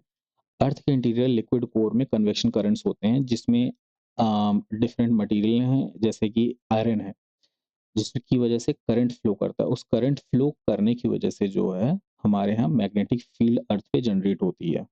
ठीक है? अब यहाँ से आपको ये ध्यान रखना है कि ये एरो आप देखेंगे तो यहाँ से इस तरीके से आ रहा है और ये एरो यहाँ पे आ रहे हैं। ठीक है? तो इसका मतलब ये होता है, हमेशा याद रखिएगा, नॉर्थ मैग्नेटिक पोल जहाँ पे भी रहेगा, किसी भी बार मैग्नेट का भी आप अगर आप ले लेंगे, तो हमेशा जो मैग्नेटिक फील्ड लाइन्स हैं, वो हमेशा नॉर्थ से निकलती हैं और वो कंप्लीट होती हैं, हमेशा कंप्लीट लूप बनाएँगी और वो साउथ पे जाके एंड करती हैं, साउथ पोल पे जाकर के एंड करती हैं। ठीक है? ये एक बेसिक इन्फॉर्मेशन है जो साइंस से रिलेटेड है। ठीक है? अब जैसे कि हमने बात किया कॉजेज़ क्या-क्या हैं इस मैग्नेटिक फील्ड के। ये है कि motion of molten iron alloys की हमने बात की है कि आयरन है हमारे आउटर कोर में। अब आउटर कोर लिक्विड है, इसमें कन्वेक्शन करंट्स होते हैं। कन्वेक्शन करंट्स क्या होते हैं? इस तरीके से मोशन होता है जो लिक्विड रहता है, जैसे कि अगर आप चाय बनाते हैं, तो चाय में अगर आप देखेंगे, तो नीचे से पानी या जो भी शुरुआत में आपने सपोज़ कीजिए दूध रखा है या पानी है उसमें, तो ऐसे कन्वेक्शन करंट्स में नीचे से ऊपर आता है मटेरियल, फिर नीचे जाता है। इसलिए होता है क्योंकि जब ऊपर आता है तो वो ठंडा हो जाता है। ठंडा होता है यानी कंपैरेटिवली इस रीजन के कंपैरिज़न में ये ठंडा रहता है। तो यहाँ से ये सबसाइड करता है। फिर यहाँ से फिर से ये ऊपर जाता है। इसकी वजह से क्या होता है कि ये नीचे जा रहा है, फिर यहाँ से ये ऊपर जा रहा है, फिर again this process creates a current, that is convection current जिसे हम कह रहे हैं। ठीक है? अब ये जो कन्वेक्शन करंट ही टेम्परेचर और प्रेशर डिफरेंस की वजह से क्रिएट होता है। क्यों? नीचे जो है टेम्परेचर बहुत ज़्यादा हाई है, ऊपर वाले पोर्शन में टेम्परेचर कंपैरेटिवली कम है। इसकी वजह से जब यहाँ से जो मटेरियल ऊपर जा रहा है, यानी जो करंट मोल्टन लिक्विड कोर है जिसमें आयरन अलॉयज़ हैं, वो जब ऊपर जा रहे हैं तो वो ठंडे हो जा रहे हैं इसके कंपैरिज़न में। तो फिर वहाँ से वो सबसाइड करते हैं। और फिर यहाँ से जो नेक्स्ट करंट है वो फ्लो करता है, जिसकी वजह से ये कंटिन्यूअस करंट चलता रहता है और इस करंट के चलने की वजह से क्या होता है, मैग्नेटिक फील्ड जनरेट होती है। ठीक है? अब ये जो मैग्नेटिक फील्ड जनरेट हो रही है उसे डायनामो इफ़ेक्ट कहा जाता है, कि इलेक्ट्रिक करंट की वजह से जब मैग्नेटिक फील्ड प्रोड्यूस हो उसे डायनामो इफ़ेक्ट कहा जाता है।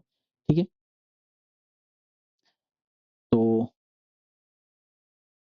एक और बेसिक इन्फॉर्मेशन कि मैग्नेटिक फ़ील्ड जो है वो हमेशा पोल्स पे आपको बहुत ज़्यादा मिलेंगी, क्योंकि अभी हमने इस इमेज में हमने देखा कि यहाँ पे अगर आप देखेंगे तो कंसंट्रेशन बहुत ज़्यादा है, यहाँ पे पास-पास में ये मैग्नेटिक फ़ील्ड लाइन्स हैं।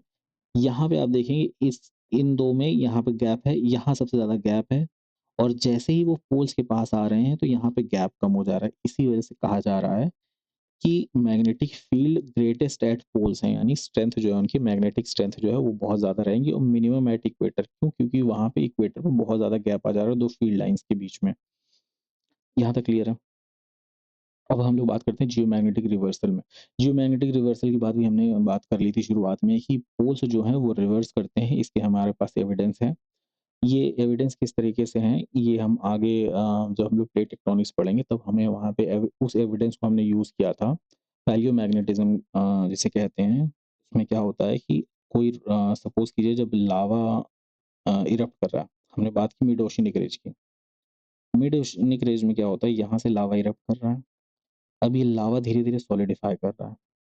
क्या होता है कि इस पोर्शन में जो सबसे पुराने लावा रहेंगे वो यहाँ पे रहेंगे, जो नए वाले रहेंगे फॉर्मेशन होगी वो यहाँ होगी, और इसी तरीके से यहाँ पे ओल्ड वाले रहेंगे। तो यहाँ पे ओल्डेस्ट रहेगा और यहाँ पे न्यूएस्ट जहाँ से ओरिजिनेट कर रहा है अभी लावा। यहाँ जो रॉक फॉर्मेशंस होती हैं, वो क्या होता है कि उनसे हमें एविडेंस मिला यहाँ के जो रॉक्स थे, यहाँ पे हमें ये मिला कि यहाँ पे नॉर्थ है, मतलब इसको पहले बताने से पहले जब सॉलिडिफाई हो रहा है आपका मैग्मा, तो मैग्मा में आयरन भी है, ठीक है? और भी मेटल्स हैं। तो जब वो लिक्विड फॉर्म में रहते हैं, तो सॉलिडिफाई होने से पहले जैसे कि आपका कंपास जो है नॉर्थ डायरेक्शन में अलाइन हो जाता है, ऑपोज़िट पोल देख कर के, ठीक उसी तरीके से जो मेटल्स होते हैं, उनमें जो मॉलिक्यूल्स होते हैं, जो एटम्स होते हैं, वो अलाइन कर जाते हैं आपके मैग्नेटिक फील्ड की डायरेक्शन में। तो यहाँ वाले जो रॉक्स थे, बस इतना समझिए कि यहाँ वाले रॉक्स थे, वो सपोज़ कीजिए वो नॉर्थ साउथ डायरेक्शन में अलाइन हुए थे, मतलब वो इस तरीके से अलाइन थे। और यहाँ पे जो हमें कुछ रॉक्स के एविडेंस मिले, उसमें हमने पाया कि यहाँ पे नॉर्थ और यहाँ पे साउथ, यानी अलाइनमेंट इस तरीके से है। तो अगर इसको बेसिकली देखा जाए तो एक हमें इस तरीके से अलाइनमेंट मिला, एक हमें इस तरीके से अलाइनमेंट मिला। तो हमें ये पता चला कि ये रिवर्सल कहीं न कहीं अर्थ के मैग्नेटिक फील्ड का होता था, कि जिसकी वजह से कि जब यहाँ पे कोई लावा सॉलिडिफाई हो रहा था, उसका डायरेक्शन इस डायरेक्शन में था, हो गया, और जब ये वाला पोर्शन सॉलिडिफाई हो रहा था, यहाँ के जो रॉक सॉलिडिफाई हो रहे थे, तब उस वक़्त जो है जो अर्थ की मैग्नेटिक फील्ड थी वो दूसरे डायरेक्शन में थी। अब हमने इन दोनों के बीच में जो डिफरेंस है, ईयर का डिफरेंस है, वो हमने निकाल लिया, तो हमें ये पता चल गया कि कुछ-कुछ टाइम पे, यानी फ्यू 100,000 ईयर्स पे ये जो मैग्नेटिक फील्ड है वो रिवर्स करती है। ठीक है? इसी बारे में हम लोग आगे प्लेट टेक्टोनिक्स में बात करेंगे। अब हम बात कर लेते हैं कि इस जियोमैग्नेटिक फील्ड की सिग्निफिकेंस क्या है। पहला सिग्निफिकेंस है, ये सोलर विंड्स को ब्लॉक करती हैं। ठीक है, अभी हम लोग देखेंगे सोलर विंड्स क्या होते हैं। सोलर विंड्स को ब्लॉक करने की वजह से क्या होता है कि जो हमारे कम्युनिकेशन लाइन्स हैं, इसमें ये सोलर विंड्स जो होती हैं वो डिस्टर्बेंस क्रिएट करती हैं। सोलर विंड्स एक्चुअली क्या होती हैं, ये चार्ज्ड पार्टिकल्स रहते हैं, आपके इलेक्ट्रॉन्स रहते हैं, प्रोटॉन्स रहते हैं। ये सारे जो हैं इंटरफेरेंस करते हैं, यानी डिस्टर्बेंस क्रिएट करते हैं आपके कम्युनिकेशन सिस्टम में। और कभी-कभी जब बहुत स्ट्रॉन्ग सोलर विंड रहती है, जिसे सोलर स्टॉर्म कहा जाता है, वो आपका कंप्लीटली डिस्टर्ब कर देता है। इवन इलेक्ट्रिकल जो सबस्टेशंस होते हैं आपके, इलेक्ट्रिकल ट्रांसमिशन को भी आपके डिस्टर्ब कर सकता है, नॉट ओनली कम्युनिकेशन सिस्टम्स। ठीक है? तो इसलिए हमारा एक सिग्निफिकेंस ये है कि blocks solar winds. Even communication की अगर बात हटा भी दें, तो for humans, for organic life जो अर्थ पे है, उनको भी बचाने में हमारी जियोमैग्नेटिक फील्ड का बहुत बड़ा योगदान है। ठीक है? अब इनकी वजह से ऑरोरास क्रिएट होते हैं, नॉर्थ में बोरियोलिस क्रिएट होता है, साउथ में ऑस्ट्रेलियस क्रिएट होता है। ये नेविगेशन में हेल्प करते हैं, हम कंपास का यूज़ करते हैं डायरेक्शन पता करने में, तो इस वजह से जियोमैग्नेटिक फील्ड है। मैग्नेटो परसेप्शन, कुछ बर्ड्स हैं, कुछ एनिमल्स हैं, जो इस मैग्नेटिक फील्ड का यूज़ करते हैं डायरेक्शन फाइंड करने के लिए। और अभी हमने जो बात की पैलियोमैग्नेटिज़्म की बात की, हमने कहा कि डायरेक्शन जो है रॉक्स में हमने देखा कि जो आयरन है, या कोई और मेटल है, उसकी जो अलाइनमेंट हुआ है, उनके जो एटम या मॉलिक्यूल का जो अलाइनमेंट हुआ है, वो डिफरेंट डिफरेंट डायरेक्शन में हुआ है, डिफरेंट डिफरेंट टाइम पीरियड में, तो हमें पता चला रिवर्सल हो रहा है। उसी की बात हो रही थी सी फ्लोर स्प्रेडिंग थ्योरी ही। सी फ्लोर स्प्रेडिंग थ्योरी जो है हमारी रिलेटेड है प्लेट टेक्टोनिक्स से। तो इसके बारे में फिर आगे बातें, ठीक है, यहाँ पे केवल सिग्निफिकेंस की बात। अब जो हमें एक चीज़ बस देखना है, यहाँ पे एक इन्फॉर्मेशन आप इसमें से ले लीजिए, ये आपके सोलर विंड्स हैं, ठीक है। इस सोलर विंड्स को देखिए, हमारी जो अर्थ की मैग्नेटिक फील्ड यहाँ से है, ये ब्लॉक कर दे रही है, हमारा जो सोलर विंड है वो यहाँ से बाईपास कर जा रहा है। बट क्या होता है कि सोलर विंड्स जो है इस डायग्राम में नहीं, बट वो बेंड हो जाती हैं और वो पोल्स की तरफ चली जाती हैं। ये पोल्स की तरफ जाने की वजह से क्या होता है कि यहाँ पे आपका ऑरोरास क्रिएट होते हैं। अब ऑरोरास जो क्रिएट होते हैं वो इस वजह से होते हैं कि हमारे एटमॉस्फेयर के डिफरेंट लेयर्स हैं, जैसे कि एक्सोस्फीयर है, आइनोस्फीयर है, स्ट्रेटोस्फीयर है, मेसोस्फीयर है। तो आइनोस्फीयर जो होता है उसमें आयंस रहते हैं। आयंस क्या होता है कि चार्ज्ड पार्टिकल्स रहते हैं, जैसे कि आपका ऑक्सीजन हो गया या कोई भी पार्टिकल हो गया। तो एलिमेंट्स जो होते हैं उनके इंटरेक्शन जब होता है इस सोलर विंड्स के साथ, जो खुद एक चार्ज पार्टिकल रहते हैं, तो यहाँ पे चार्ज पार्टिकल और यहाँ पे जो आइनोस्फीयर है, यहाँ पे जब इंटरेक्शन होता है तो उसके बाद एक इफेक्ट देखने को मिलता है जिसको आप ऑरोरा कहते हैं, ठीक है। अब यहाँ पे बस आपके लिए इतना याद करने की इतना ध्यान रख सकते हैं आप कि ये ऑक्सीजन और नाइट्रोजन के जो मॉलिक्यूल्स हैं, इनके इंटरेक्शन की वजह से होता है। अगर 150 miles above surface of earth जो है ये इंटरेक्शन होता है, तो रेड कलर का आपको ऑरोरा देखने को मिलेगा। और up to 150 mile from the surface of the earth अगर इंटरेक्शन होता है तो आपको ग्रीन ऑरोरा देखने को मिलेगा। सिमिलरली पर्पल नाइट्रोजन के साथ मिलता है और ब्लू भी आपको नाइट्रोजन के साथ मिलेगा। और ये यहाँ पे डिस्टेंस दिया हुआ अब 60 miles and up to 60 miles, ये वाला पोर्शन, ठीक है। और और भी हम लोगों को हो सकता है कि कोई डिफरेंट कलर देखने को मिल जाए, इस वजह से होता है क्योंकि अगर आप देखेंगे तो आपको 3 प्राइमरी कलर्स यहाँ मिल ही जा रहे हैं, जैसे कि रेड है, ग्रीन है और ब्लू डायरेक्ट शेड नहीं है बट ब्लू के शेड्स हैं। तो अगर आरजीबी आपके प्राइमरी कलर्स आपको मिल जा रहे हैं तो आपके सेकेंडरी कलर्स भी प्रिपेयर हो जाएंगे इन सब के मिक्सचर से, ठीक है। तो हो सकता है डिफरेंट कलर्स भी देखने को मिल जाए। ये तो बात होगी सिग्निफिकेंस ऑफ जियोमैग्नेटिक फील्ड। अब एक यहाँ पे जो बात करनी है हमें वैन एलन बेल्ट रेडिएशन की, ये कुछ महीनों पहले न्यूज़ में था। वैन एलन बेल्ट रेडिएशन क्या होता है कि जो हमारी अर्थ की मैग्नेटिक फील्ड है इस तरीके से है, इसमें जो ये वाला पोर्शन है, यहाँ पे ये वाला पोर्शन और यहाँ पे ये वाला पोर्शन जो है, इसको बोलते हैं वैन एलन बेल्ट। अब बात आती है रेडिएशन की। रेडिएशन क्यों है इस जोन में? इस जोन में रेडिएशन बहुत ज़्यादा है, इस वजह से कि जब सोलर विंड आती है या सोलर स्टॉर्म आता है, सोलर फ्लेयर आती हैं, ये सब चार्ज्ड पार्टिकल्स रहते हैं। और इस डायग्राम में भी आप देख सकते हैं वैन एलन बेल्ट, ये चार्ज पार्टिकल्स जो हैं, ये इस रीजन में जो मैग्नेटिक फील्ड है, ये उनको ट्रैप करके रख लेती है। अब जब इनको ये ट्रैप करके रख लेती हैं, तो यहाँ पे बहुत ही हाई रेडिएशन होता है। अब आप ये सोचिए जिस रेडिएशन से हम लोग बचने की बात कर रहे थे कि हमारा मैग्नेटिक फील्ड हमें हेल्प कर रहा है, जियो मैग्नेटिक फील्ड उनसे सेव करने में, वही मैग्नेटिक फील्ड जो है इसको कैप्चर करके रख ले रहा है।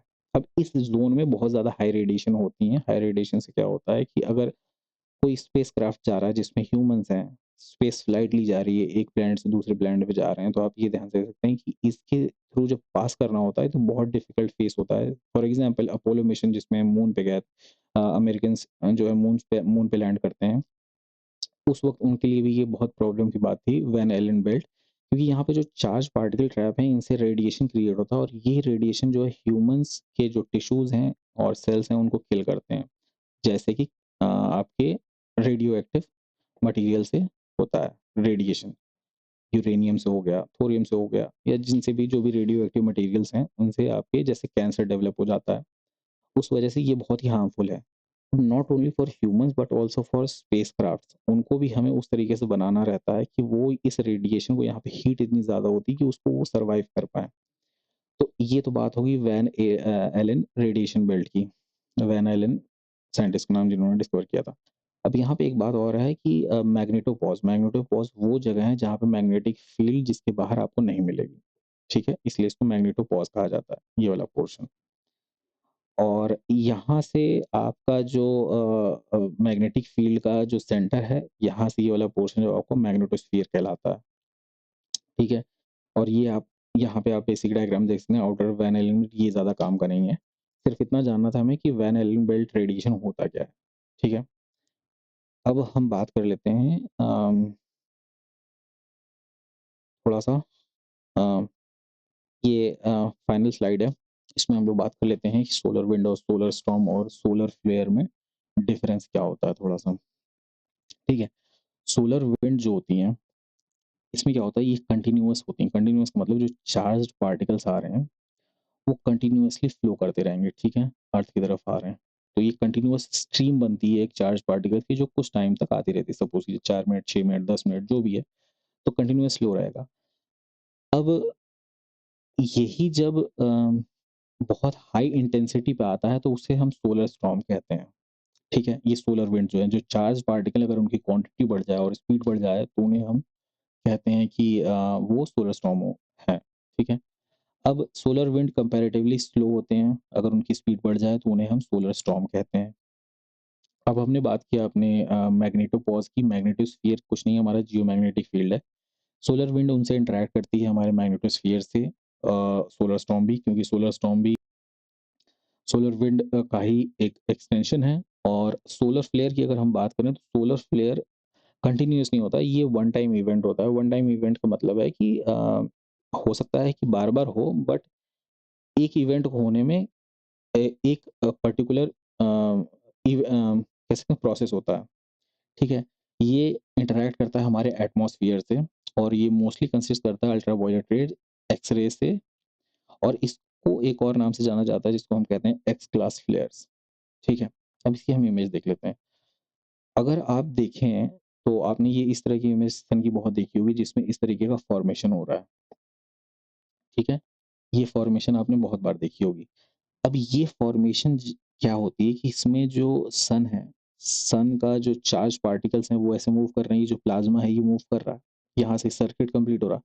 ये सर्किट जब ब्रेक होता है, यानी ये जब यहाँ से टूट जाता है, स्नैप करता है, तो बहुत ही ज़्यादा अमाउंट में जो है चार्ज पार्टिकल यहाँ से रिलीज होते हैं। अब अगर ये जहाँ पे स्नैप हुआ है, यहाँ पे अगर अर्थ है, तो उस डायरेक्शन में चार्ज पार्टिकल बहुत ज़्यादा फ्लो करेंगे, जो हमने बात की भी, अल्ट्रावायलेट रेज और एक्स रेज जो है इस डायरेक्शन में फ्लो करेगा, ठीक है?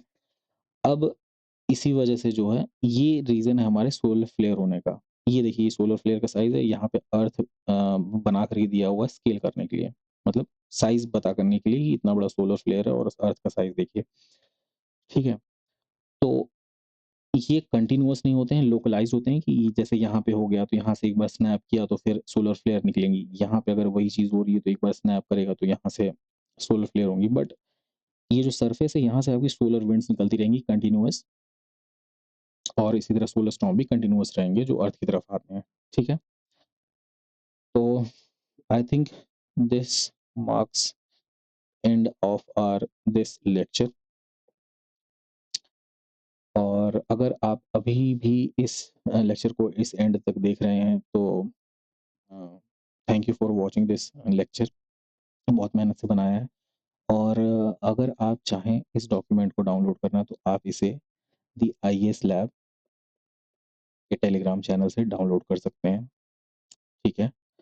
और अब इसका जो अगला लेक्चर होगा, हम लोग बात करेंगे, और जो भी बातें होंगी नेक्स्ट वीडियो में हम लोग बात करेंगे। और अगर ये वीडियो आपको अच्छा लगा है, तो आप इसे लाइक कर सकते हैं, शेयर करना चाहें दोस्तों के साथ शेयर कर सकते हैं, और आप चाहें तो सब्सक्राइब कर सकते हैं इस चैनल को। मिलते हैं अगली वीडियो में, और तब तक चीज़ों को ध्यान से समझ के अच्छे से पढ़िए, ठीक है? धन्यवाद।